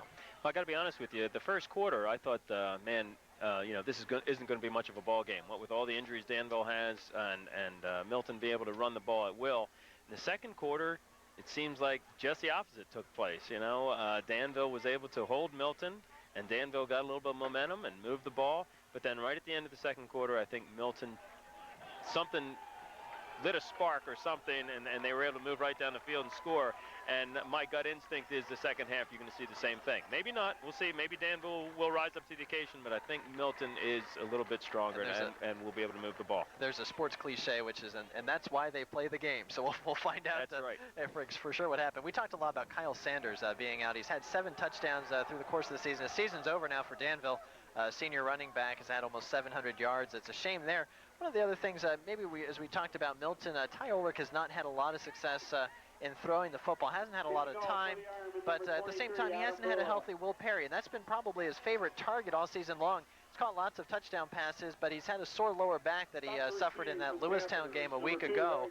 So maybe that's disrupting things as well. Maybe looking downfield, maybe Ty's expecting to see Will as his primary target, and he doesn't have that luxury tonight. Well, you're more than halfway through the season now, and you're used to throwing to a receiver, and you work together day in and day out. You get used to that, to the person's speed and where he's going to be at certain times and the patterns and everything. And all of a sudden he's not there, and you've got to adjust to another receiver, and it takes time to mesh, and things just aren't maybe maybe where they should be with the other receiver right now. So we're set to kick things off here to start off the third quarter. Milton will receive as Danville, of course, accepted the kick in the first half, but it's going to be an onside-er, and it does take them off guard. Danville nearly getting that one. Milton does cover it up, and boy, what a call there, and nearly working out well, but it trickled just a little too far, and with the big recovery that time, Marlon Smith. Good job of covering up, and that front line, though, you could see, you could almost see, even though we can't see the eyes, you can just imagine the terror there of, oh my, this is how we're starting off the second half, but tragedy averted that time for Milton. They definitely got a good bounce on that kick. That was a nice kick. You know, it was able, they could have recovered it, but Marlon Smith got to it first. I think Milton's just going to come out and run the ball at him. Let's see what they do. 14-7, first down and 10. Handoff right up the middle, and there's going to be a lot of yardage, and it could be, a touchdown saving tackle that time. Great job of wrapping him up, Jess Anderson. But boy, I saw a lot of green ahead, and I'm sure chomping at the bit that time. Milton running the football right up the middle. It was a nice little counter play. They faked to the fullback, handed back to Ty Mitchell coming back to the left side. Plenty of room, big hole in the left side. Ty Mitchell hasn't had a lot of carries to this point in the ball game, but definitely one of the backs that does see a lot of action. He's got a lot of speed, and he showed some of it there. First down and 10, the 43-yard line, handoff. It's going to be Jarrett. Jarrett across the 40 to the 35, turns the corner down to the 25 and out of bounds around the 20. Number 37, and starting off where they left off in the first half, this drive looking perilously much like the end of the first half, in which Danville, or rather Milton, just romped right on down the field, and they did it on the ground. Jarrett's got deceptive speed right there. You know, you look at him, you think, well, he's more of a straight up the middle runner, but he got around that end nicely, and then he was able to get downfield quick. A lot of times you think of high stand and you think of Mitchell when you think of the speed runners, but they've got a whole host of them here at Milton. Another counter. Take off the middle, but this time it goes to Ty Mitchell, and Mitchell that time wrapped up. It's going to be a short gain, maybe a pickup of a yard. We'll call it second down and 9. Number 7, Ty Mitchell on the carry to the 20-yard line. Back on the play by number 53. Got 11-12 left to go as we in the third quarter. We're just getting underway in the second half. Thanks so much for joining us here on CCN Sports. Ruth Shepherd's going to go to the T-rail stand to get her niece.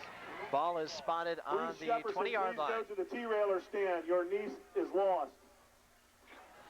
It is Jarrett, and he is met by Eric Snyder. Good open field tackle that time, coming up to make the stop. 19-yard line. Yep, that was a nice tackle. Number 2 came up right there, took him right out the legs. And this, again, a big play for the Danville Ironmen after being just run over in the last 2 drives here. Coming up with a stop right now. They have a 3rd down and 8 situation. I'm sure they do not want to see Milton pull this one out. No, they want to give up only 3, if anything, right here. 3 points. This is a big play, as you said. Ball spotted on the 18-yard line. It goes to about the 15. It'll be short of a first down that time with the carry. Eric Snyder. Snyder not with a lot of carries so far tonight, but again, they run about 4 or 5, maybe sometimes 6 running backs. Not uncommon, can even go up from there. We'll see what they decide to do. It's going to be 3rd down and a healthy 4, or rather, I'm sorry, 4th down and 4. They're going for it. Yep. Ball spotted on the 15. Again, the wishbone. Near side, Stuart Sumner. Your wide out. Handoff up the middle. Nope, it is going to be pitched out. And it is going to be a touchdown because there's no defense out on that side of the field. And everyone was faked out about as well as I was. Yep, they ran the option, and they faked it to Tommy Snyder up the middle. And I followed Tommy, too. And everybody seemed to go to him. But Jim Highstand all by himself. Right. James Highstand. So Highstand now with his 2nd touchdown of the ball game. He opened up the scoring with the touchdown in the first quarter. And right now you can just see the shoulders drooping a bit on the Danville sideline as they now trail this one 20-7. And Milton is not an easy team to come from behind against. Kick is up, and that one is good. So it is 21-7. Milton picking up where they left off with 9:30 left to go in the third quarter. Your score again, 21-7. We'll be back with the kickoff in just a moment right here on CCN Sports.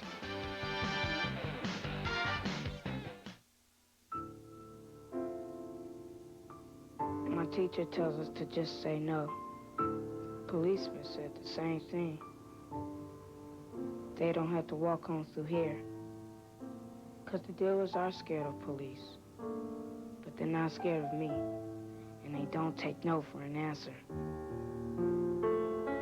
To Kevin Scott and all the other kids who take the long way home, we hear you. Don't give up.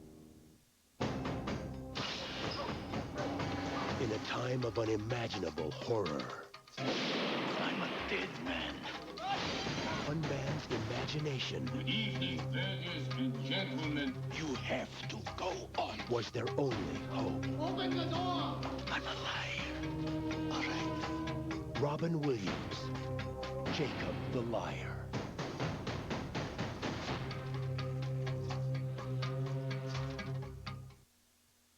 Austin Kerstetter set to kick things off for the Milton Black Panthers as they have now taken a 21-7 lead over the Danville Ironmen.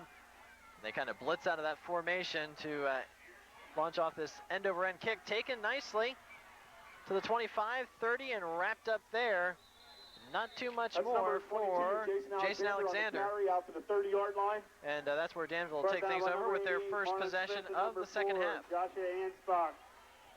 This is a very important possession for Danville. They've got to move the ball downfield. They've got to get something on the board here now.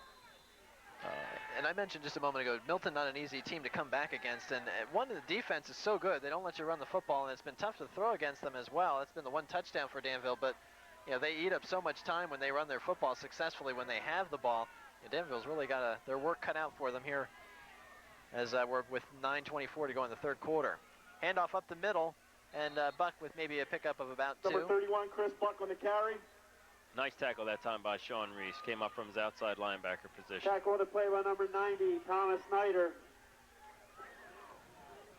Nick Lemon getting the play calls from the sideline, marching them back into the huddle.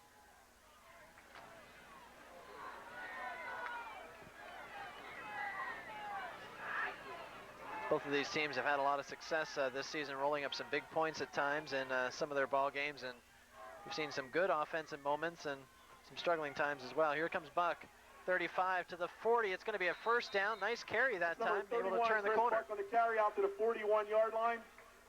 Tackle on a play by number 55, Robert Benyon.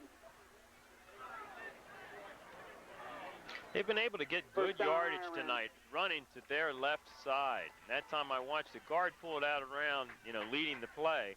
And the running back took a step up into the hole. It looked like he was going to go off tackle and then went outside. And picked up good yardage, picked up the first down. So Danville not really showing any panic right now in offense, even though they're down by 2 touchdowns, just going back out with what gave them some success in the second quarter. But boy, not much success on that play. Wrapped up, and it's going to be a loss of a couple. Number 30, Sam it was Hummer Sam Hummer trying to get some positive yardage. Yeah, Bogdan Furman, nobody blocked him. He was in the backfield, met the running back right away. Loss of 2 on the play, bringing up a 2nd and 12 for the Ironmen from their own 40-yard line. It appears, though, that Danville will say something that only one other team has said, and that's that they maybe have rushed for 100 yards against the Milton Black Panthers. Only Selinsgrove has done it. They did beat Milton. Now, Danville's not quite there yet. They had 72 at the half, and they've added to that total here, so they should go over the 100-yard mark before this one's over with, but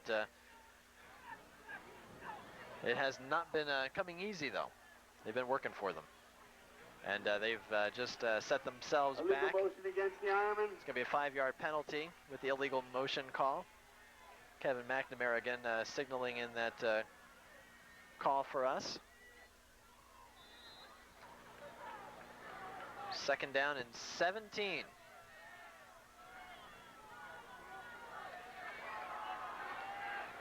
Ball spotted on the 35-yard line. Lemon with Buck in motion. Fakes, looks to throw.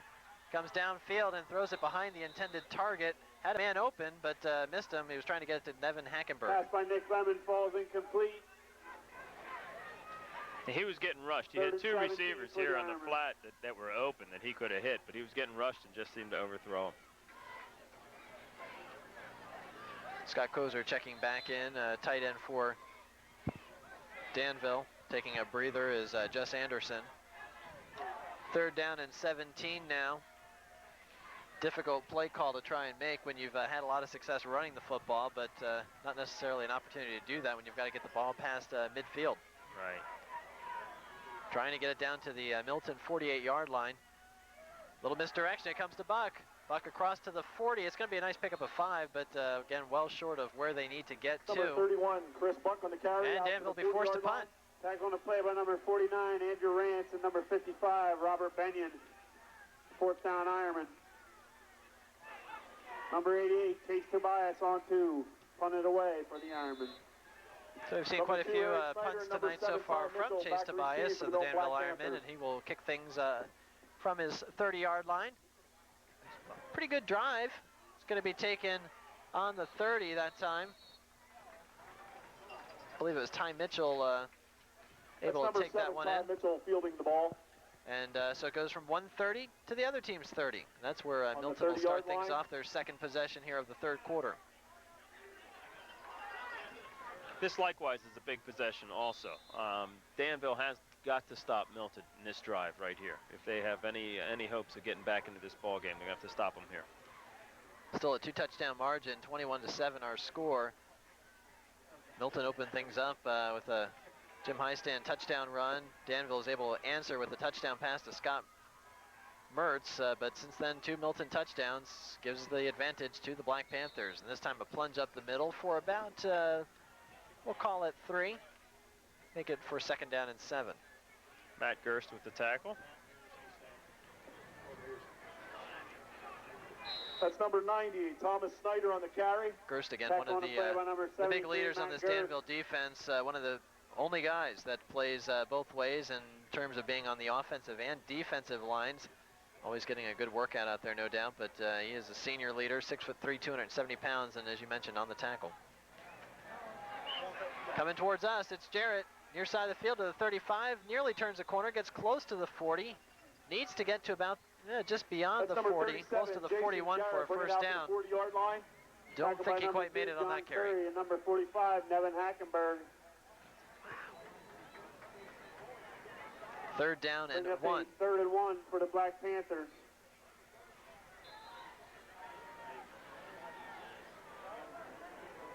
.541 left to go here in the 3rd quarter. Milton Black Panthers looking to try and pound this one through for a first down. Danville trying to come up with some momentum shifting defense right here. Handoff to Ty Mitchell, and Mitchell wrapped up nicely in the backfield, and that time with a big tackle, Andy Byland. Tackle on the play by number 53, Andy Beelan.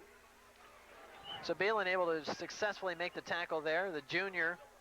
And I guess the fortunate thing is for Danville is a little bit of a loss there, so it gives you a cushion enough to worry about that fake perhaps in this situation. Not that Milton maybe would have called it otherwise, but it's a 4th down and 4 situation. Yeah, that's what Danville wanted to do. Wanted to stop Milton here, get the ball back.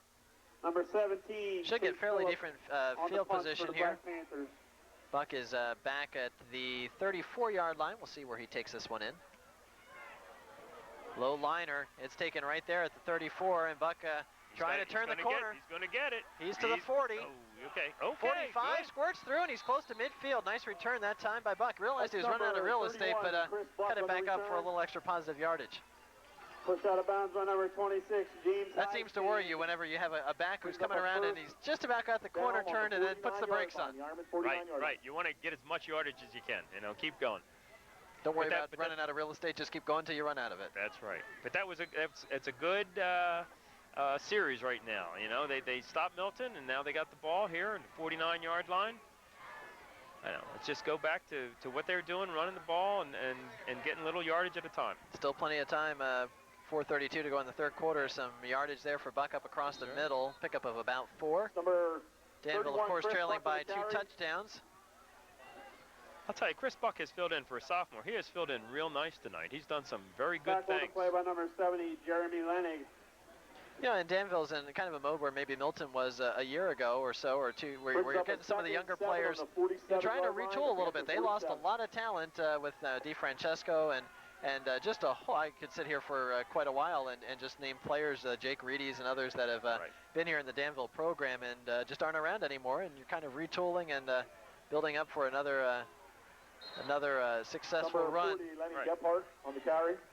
Tackle on the play by number 88, Marlon Smith. And off to a 4-2 start, maybe doing a little better at that here in the early going. Even with the new head football coach than people gave him credit for at the beginning. That's right. You know, when Carmi left, I think everybody thought, well, there goes the program. It's going to go downhill. But Dave they're playing good football. That's right. They're playing very good football.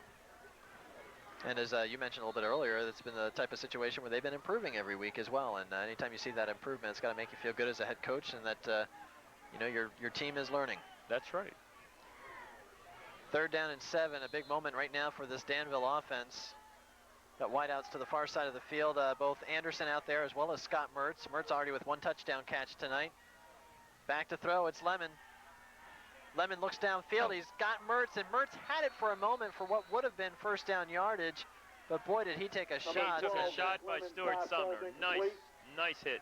Bring up a 4th down. And again, that's one of those moments when you wish you had a Will Perry in Back your... to punt for Danville, number 88, I'm sorry, that's Milton, wide receiver, who's been hurt in last week's game against Lewistown, but Danville's missing Kyle Sanders in the backfield, but they've had some success going to Mertz tonight, but that one just a little too tough to reel in. So with 4th down and 7, good punt. Spiral is taken at the 13-yard line and brought across the 15, but not much beyond that. Good job of covering that time by the Danville Ironmen. Good coverage. That's number 2, Eric Snyder on the return. Tackle on the play with number 45, Nevin Hackenberg. Brings up a 1st and 10 on the 16-yard line. Good crowd tonight, as is typically the case in central Pennsylvania when you're talking area high school football, especially with a night with the weather such as tonight. Quite a few Milton fans here, of course, and the Danville fans, as is typically the case. They have their side of the bleachers filled here at FQ Hartman Stadium, trying to rally their team together. They trail by 2 touchdowns. Milton's got the football across the middle for some big yardage. And I'm talking big yardage as Jason Jarrett to the 45, the 50, one man to beat, he's to the 40, to the 30, and no one's going to catch him, to the 10. Touchdown, Milton. That's number 37, Jason Jarrett with the Milton touchdown. He has really impressed me with his speed. I didn't think he was that quick.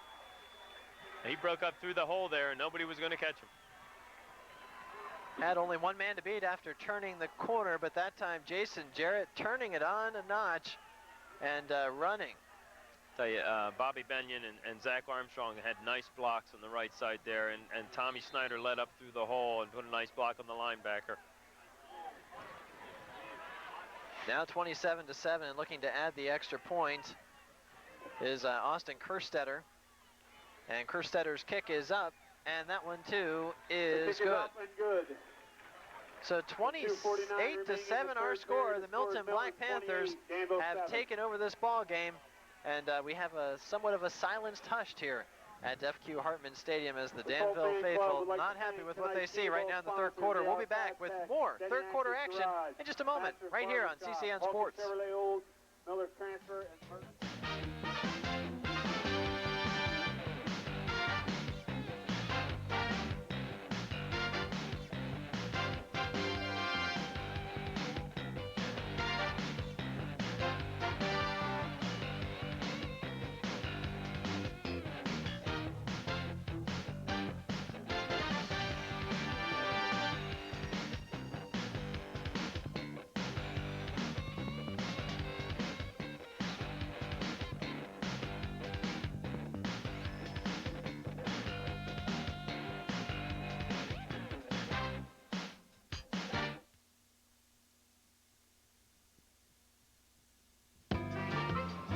Now with every purchase of our exclusive NFL Helmet Grill, you'll get a rush of adrenaline. Yes! Yes! Absolutely free. The NFL Shop, Mondays at 8 p.m., only on Home Shopping Network. Now when you buy anything from our exclusive Marie Claire R2R collection, you'll get 3 jealous friends. Ooh. At no extra charge. The Marie Claire R2R collection, only on Home Shopping Network. Munich Olympics, September 5th, 1972. Olympians dream of glory. But on that day, the dream died. 11 Israeli Olympians held hostage by Palestinian extremists. For the first time, the world was witness to terrorism. One day in September, winner of this year's Academy Award for Best Documentary Feature.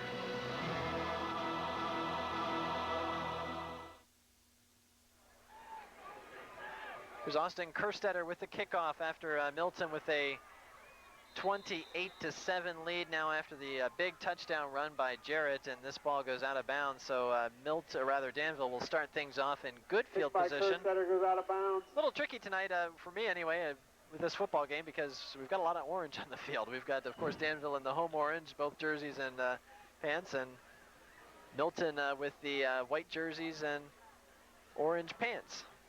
So a sea of orange out here in FQ Hartman Stadium tonight.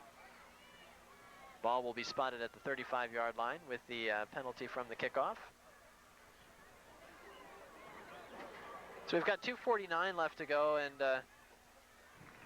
Ted, there's been a lot of success running the football to this point. Do you stick with it even though you kind of start to look up at the clock a little bit more now? We've got Buck to the near side, as do we have Anderson as well. See if Lemon goes to the air. Back to throw right away. Doesn't have a lot of time. Lobbed nicely and a good job bringing that one in, John Curry. Number 2, Johnny Curry. I don't know how he got that pass off. Bobby Benyon was in his face, and he just lofted it over the outstretched hand of the linebacker.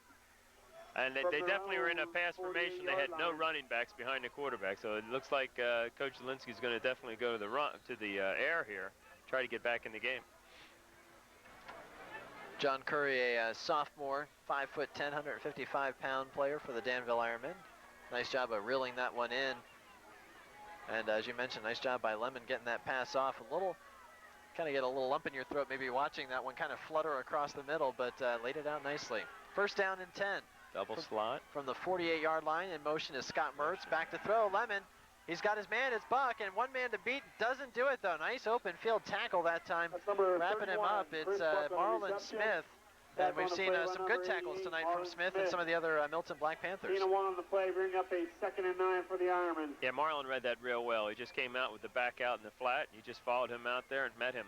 And that was a big tackle in that there was a lot of green. If Buck would have been able to get by Smith, yeah, no doubt had a pickup of about 15 or 20 till he was going to meet another Black Panther. 2nd down and 9 after the gain of just 1.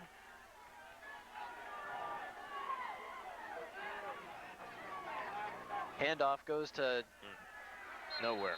Hummer this time, and as you mentioned, nothing doing with that one. Gonna be 3rd down and long. Down by a host of Black Panthers.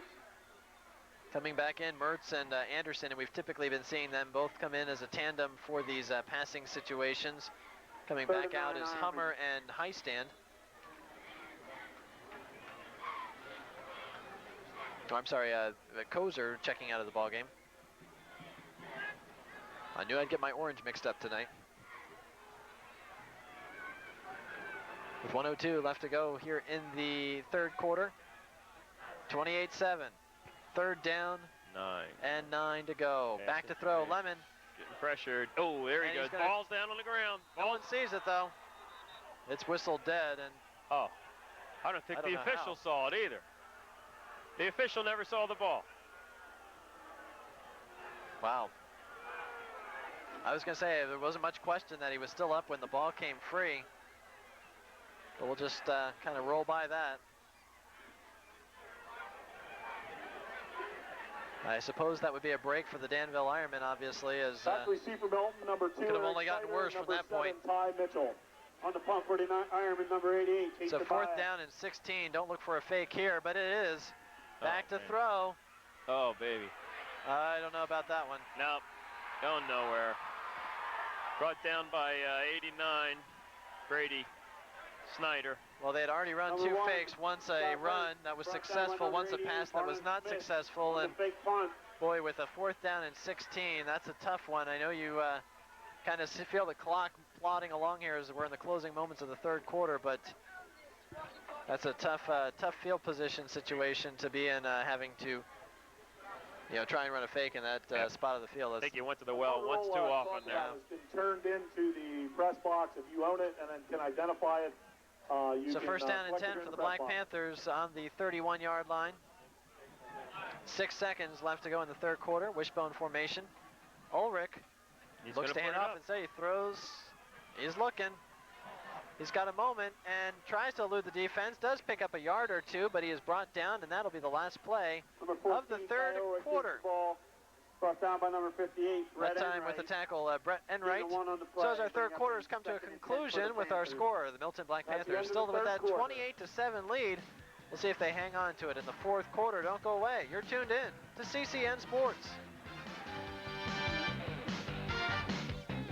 Once again, Milton Transportation strives in their continuing education by using the Pennsylvania Motor Truck Association Safety Laboratory, visiting area high schools, demonstrating the no zone, and hosting the Pennsylvania North Central Safe Driving Competition. Just as education is a stepping stone in our lives, so is taking those first steps towards safety. To bring the Pennsylvania Transportation Safety Laboratory to your school or organization, please call 742-8774. Milton Transportation, sharing our knowledge with our youth, tomorrow's leaders. For a great selection of new and pre-owned cars and trucks, get to Hawkins Chevrolet Oldsmobile. Drive in confidence behind the wheel of this automatic four-door 98 Chevy Cavalier with just 30,000 miles. Drive in style in a 98 Chevy Blazer. It even comes with an electronic compass to make sure you're heading in the right direction. Drive in comfort in this 2000 Buick LeSabre, fully loaded with power seats, air conditioning, plus a CD player. No matter how you drive, you'll find the right vehicle for you. All at Hawkins Chevrolet Oldsmobile in Danville. Petro All-American Iron Skillet wants you to join them for their Friday night seafood buffet with peel and eat shrimp, crab legs, and more, including our plentiful soup and salad bar, a hot food bar with real mashed potatoes and homemade baked goods. Try our carving station, which comes with each buffet, and remember, Saturday night is our prime rib buffet. All children's buffets are just $2.39. So bring the whole family to the Iron Skillet restaurant. We feature buffets every day for breakfast, lunch, and dinner, open 24 hours, 7 days a week.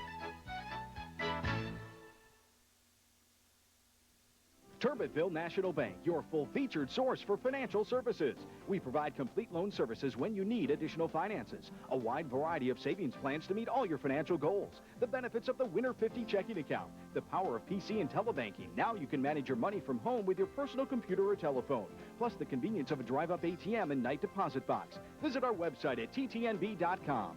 Your hometown bank for over 88 years. Turbottville National Bank, member FDIC. Milton Black Panthers with a second down and 9. Starting off the fourth quarter in good fashion. It was a good third quarter as they now, with 2 touchdowns in that quarter, have pulled away to a 3-touchdown advantage, 28-7, and that time across the middle, and this clock is going to plod along, and I think we'll see a lot of handoffs. Typically the case for the Milton Black Panthers to see handoffs on an ongoing basis, but I guess we're going to see more and more of that. Oh, yeah, I don't think Max won't put the ball up in the air too much now, but I think Max has to be concerned with this passing game tonight. You know, they've had a good running game tonight, but to play the teams that they're going to play when they get into districts, they're going to have to throw the ball, and they haven't had success doing that tonight. Yeah, they have in the past, especially with Will Perry in there, but tonight not having that luxury. And Ulrich with a lot of running that time, showing that great athleticism down to the 20-yard line. Ulrich on the keeper. And I'm not taking anything away from Danville. I think they've put up a gallant effort here tonight, but they're not the quality of a Selinsgrove or a Blue Mountain. You know, the other teams that Milton could face in district playoffs, and against those teams, you're going to have to throw the ball. Of course, it was a real entertaining matchup with Milton and Selinsgrove earlier this season. Selinsgrove did get the better of it. 28-13 was the final of that one, but with the exception of that game, it has been big wins. I mean, we're talking monster wins for this Milton Black Panther team. Ty Mitchell across the middle down to the 15. Number 7, Ty Mitchell on the carry. He is brought down by Brad Delgado.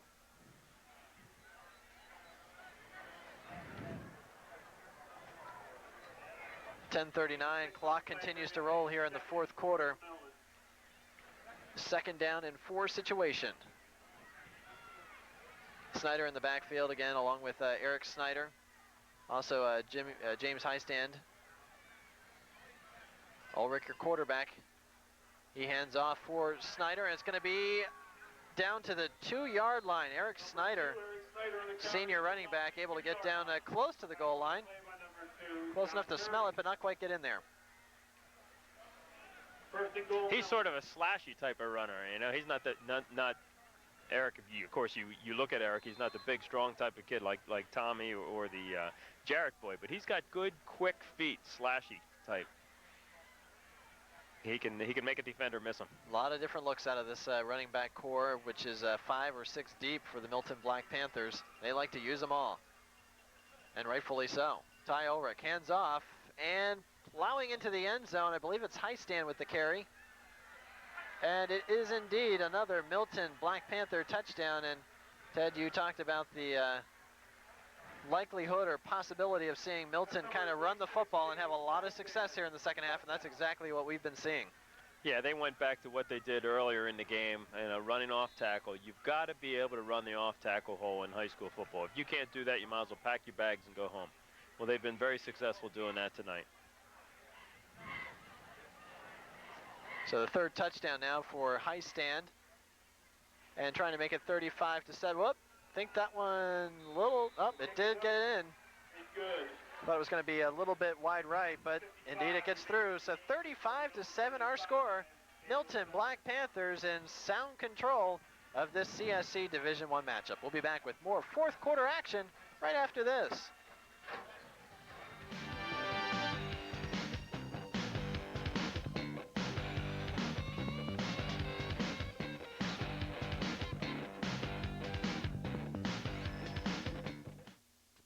You guys are lucky. You're so young. There are so many things I've always wanted to be. A princess, nurse, a dinosaur. But I'm 20 now, and those days are behind me. It's okay, Brandy. You can be a UNICEF box. Trick or treat! This Halloween, help raise money for the children of the world who need help most. TNT and Brandy support Trick or Treat for UNICEF because kids can change the world. Call 1-800-252-KIDS or log on to UNICEFUSA.org to get the orange box. For the first time on the Superstation. I've got a murder at 1600 Pennsylvania Avenue. An address that changes all the rules. So she had sex in the White House. You were there. The president, the first lady. So what are you gonna do? You gonna put the president in a lineup? Wesley Snipes. These people can make us disappear. Murder at 1600. Coming November 5th, 8 Eastern, 7 Central on the Superstation. How did you get in here? I crawled. Back in action, Austin Kerstetter sending the one down and once again out of bounds. And this seems to be a problem for the Milton Black Panthers. It's the second consecutive kick out of bounds we've seen from Austin Kerstetter. So Danville will once again take over on their 35-yard line with 9:55 left to go in this ball game, trailing 35-7. Hard to believe, not too long ago, with 7:27 to go in the first half, this was a tie ball game at 7 apiece. You're right. You know, even with a minute to go in the first half, it was a tale of two halves. Yeah. It was tie score, but definitely the tide has turned since that time. We have a new quarterback in for the Danville Ironmen. Coming in is Pat Ross, the sophomore, getting a little bit of work. Handoff up the middle, only about maybe a yard. We'll see on the spot after a Hummer plods across the middle. I think he got a yard. And indeed they will give him that with the spot. So now getting some valuable experience. Danville still with a lot of the starters, of course, in there, but Pat Ross getting a chance to kind of work things through a little bit here and get a chance to see a very, very good defense with his team trailing here by 28 points.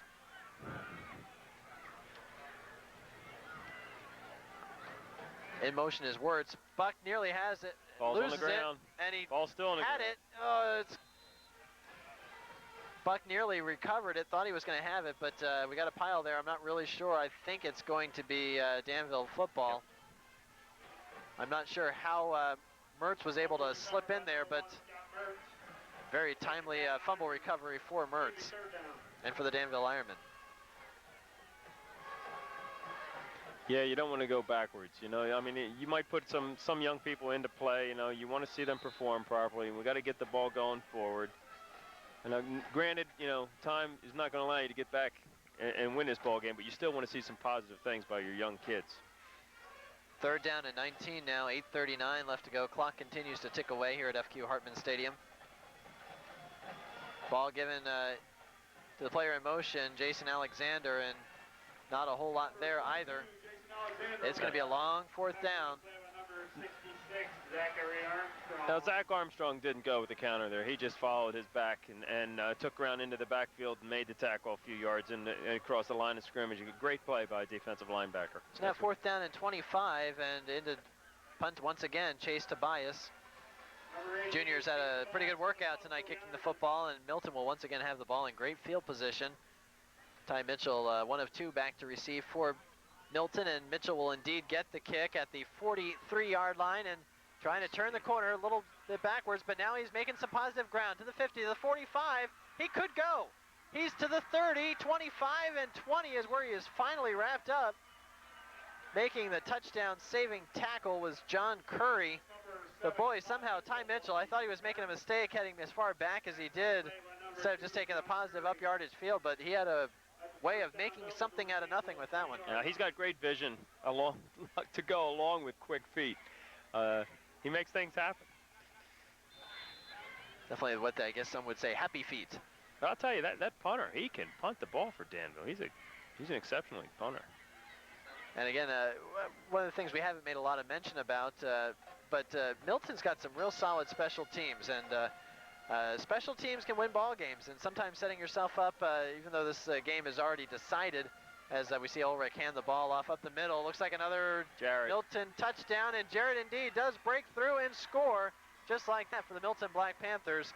And right now they are running all over this Danville Ironmen defense. That's Jarrett's 2nd touchdown of the ball game.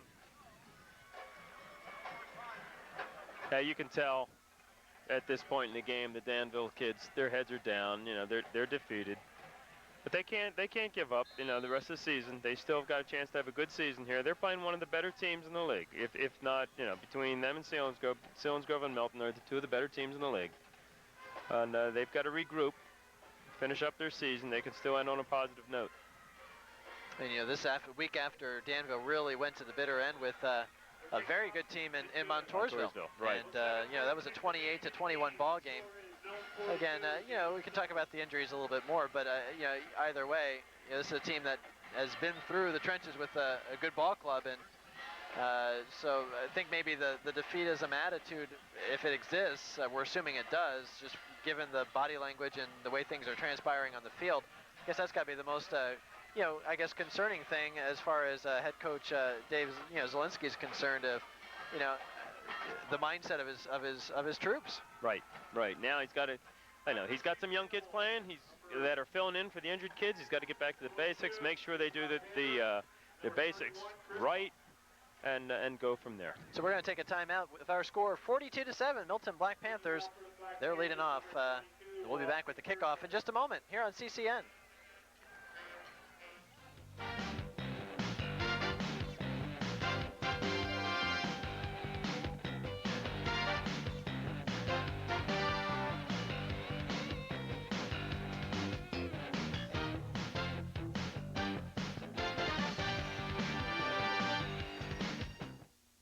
Trying to get to the corner, has a big hole, he's gone.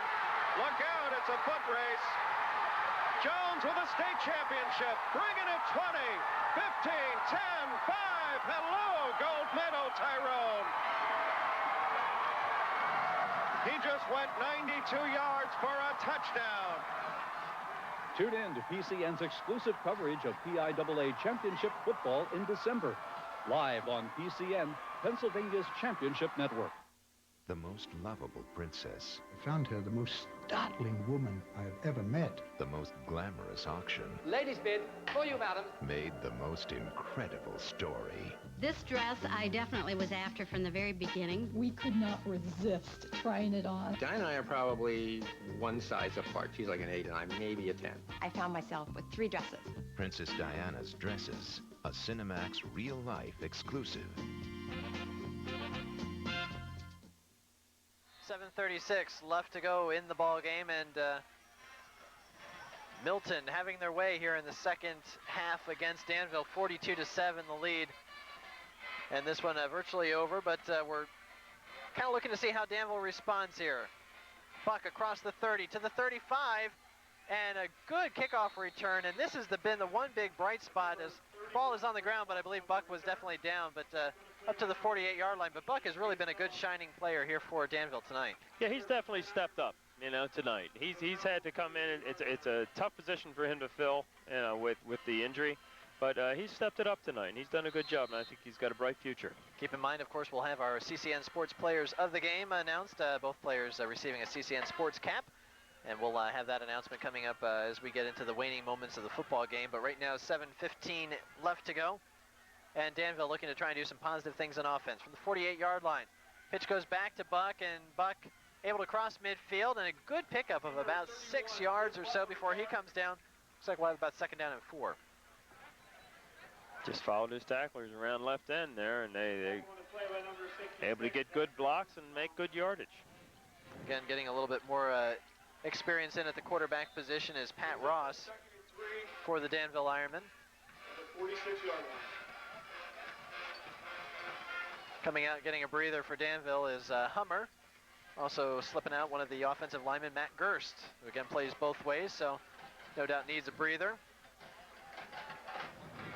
2nd down, and after the spot, we'll say 2nd down and 3. It's a long 3, maybe a short 4. In motion is Derek Jancy, and this one goes up, and it is complete. Caught, and it looks like it's going to be a 1st down to the 40-yard line. Good grab that time by the man who was in motion, and that's Derek Jancy. Derek Jancy.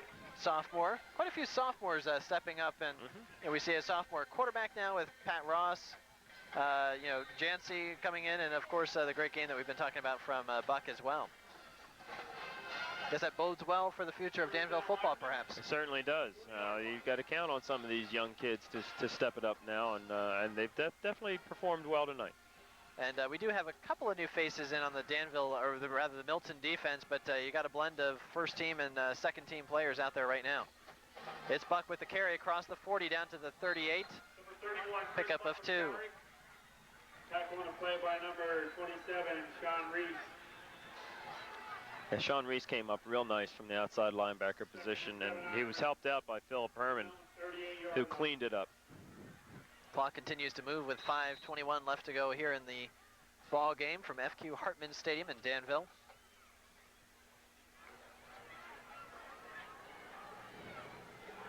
And that Milton defense has been very solid.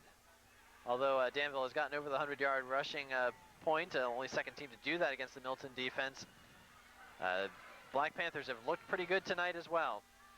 Good carry this time, close to the 32-yard line. We'll see on the spot as Alexander kind of plunged ahead there. Not sure where the knee went down, but they'll give him down to the 21, or rather the 31-yard line. Around the league in the 4th period is Berwick 48, Honesdale 0. Also in the 4th is Southern 49, South Williamsport 7. It's a 3rd down and 1 now with 4:35 to go. 36. Big drive here, of course, for Danville to try and come through and capitalize and get some positive things moving here in the 4th quarter. Oh, man, we missed the handoff there. A little bit too much penetration in the backfield by, it looked like maybe 70, trying to get a number there. Playing nose guard. I think we have a new nose guard in there for Milton right now. Might have been Chris Snyder, got too much penetration. They weren't able to get the inside handoff there, which really botched up the play. Quarterback had to take a sack then. Yeah, it really looked like Gebhardt wasn't looking for the handoff at all. So, again, one of those things, and perhaps that has to do with the inexperience. It's difficult to tell who's in the right and who's in the wrong in that particular situation. But, again, some of the youth of the Danville offense coming through just a bit there. Play action. Back to throw, Ross. He looks for Gebhardt that time. And threw it too low. He had Gebhardt a little hard on himself, but that's a tough one to get down that low, especially when you're on the move a bit. Right. Take the best of hands to get down and fish one of those out. And I know a lot of the thought, too, is instead of kind of dropping down and taking the catch, too, you want to kind of keep being on the move, especially when you're down by as much as you are at this particular time. You're thinking big yardage, and sometimes well, you want to keep catching moving. The football first needs to be the first priority. That's right. Easy for me to say because I've got a good seat up here. 42-7 the score, and Milton will get the ball back, and with a first down and 10. Clock moving along with 3:13. Timeout, Milton. Kevin McNamara there signals timeout as Milton shuffling personnel just a bit. We just heard a score just a second ago where Selinsgrove's beating Blue Mountain.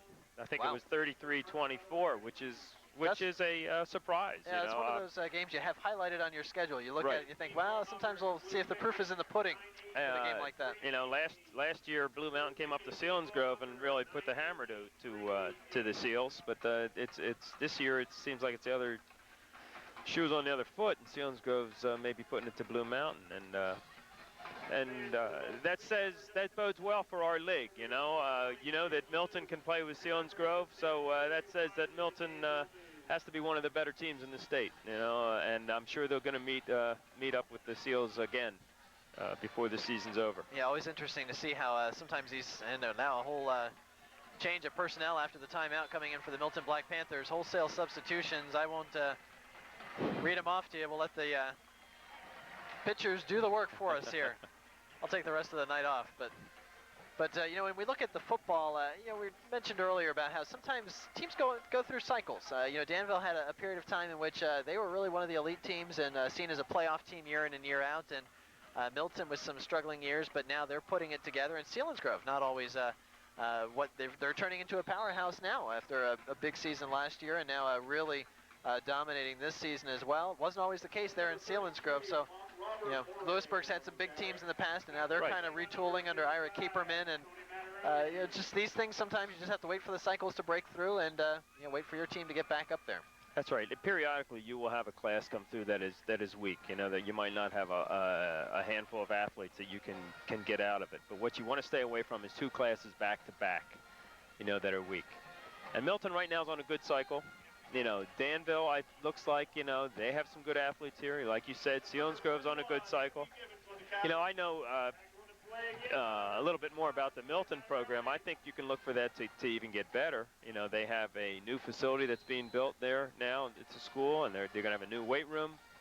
They were fortunate, very fortunate enough to hire Mike Mertz, the Warrior Run weight coach, away from Warrior Run to be the weight coach at Milton. He's going to add another dimension to their weight room. You know, he's a good person. He was the weight coach when I coached at Warrior Run. Now I know the kids will like him. So there's going to be a lot of good things, I think, happening in Milton in the future. 3rd down and 9. The pass incomplete that time as new quarterback Chase Phillips trying to get his team a first down, but instead Milton will be punting the ball away here. But, you know, you talk about some of the things that kind of draws athletes out, and that's really what it's all about, is what kind of a turnout are you getting. And, you know, I think back as we look at Milton here tonight, just a few years ago, I mean, they maybe had 20 players, you know, in the 20s as far as how many they dressed to put on the football field.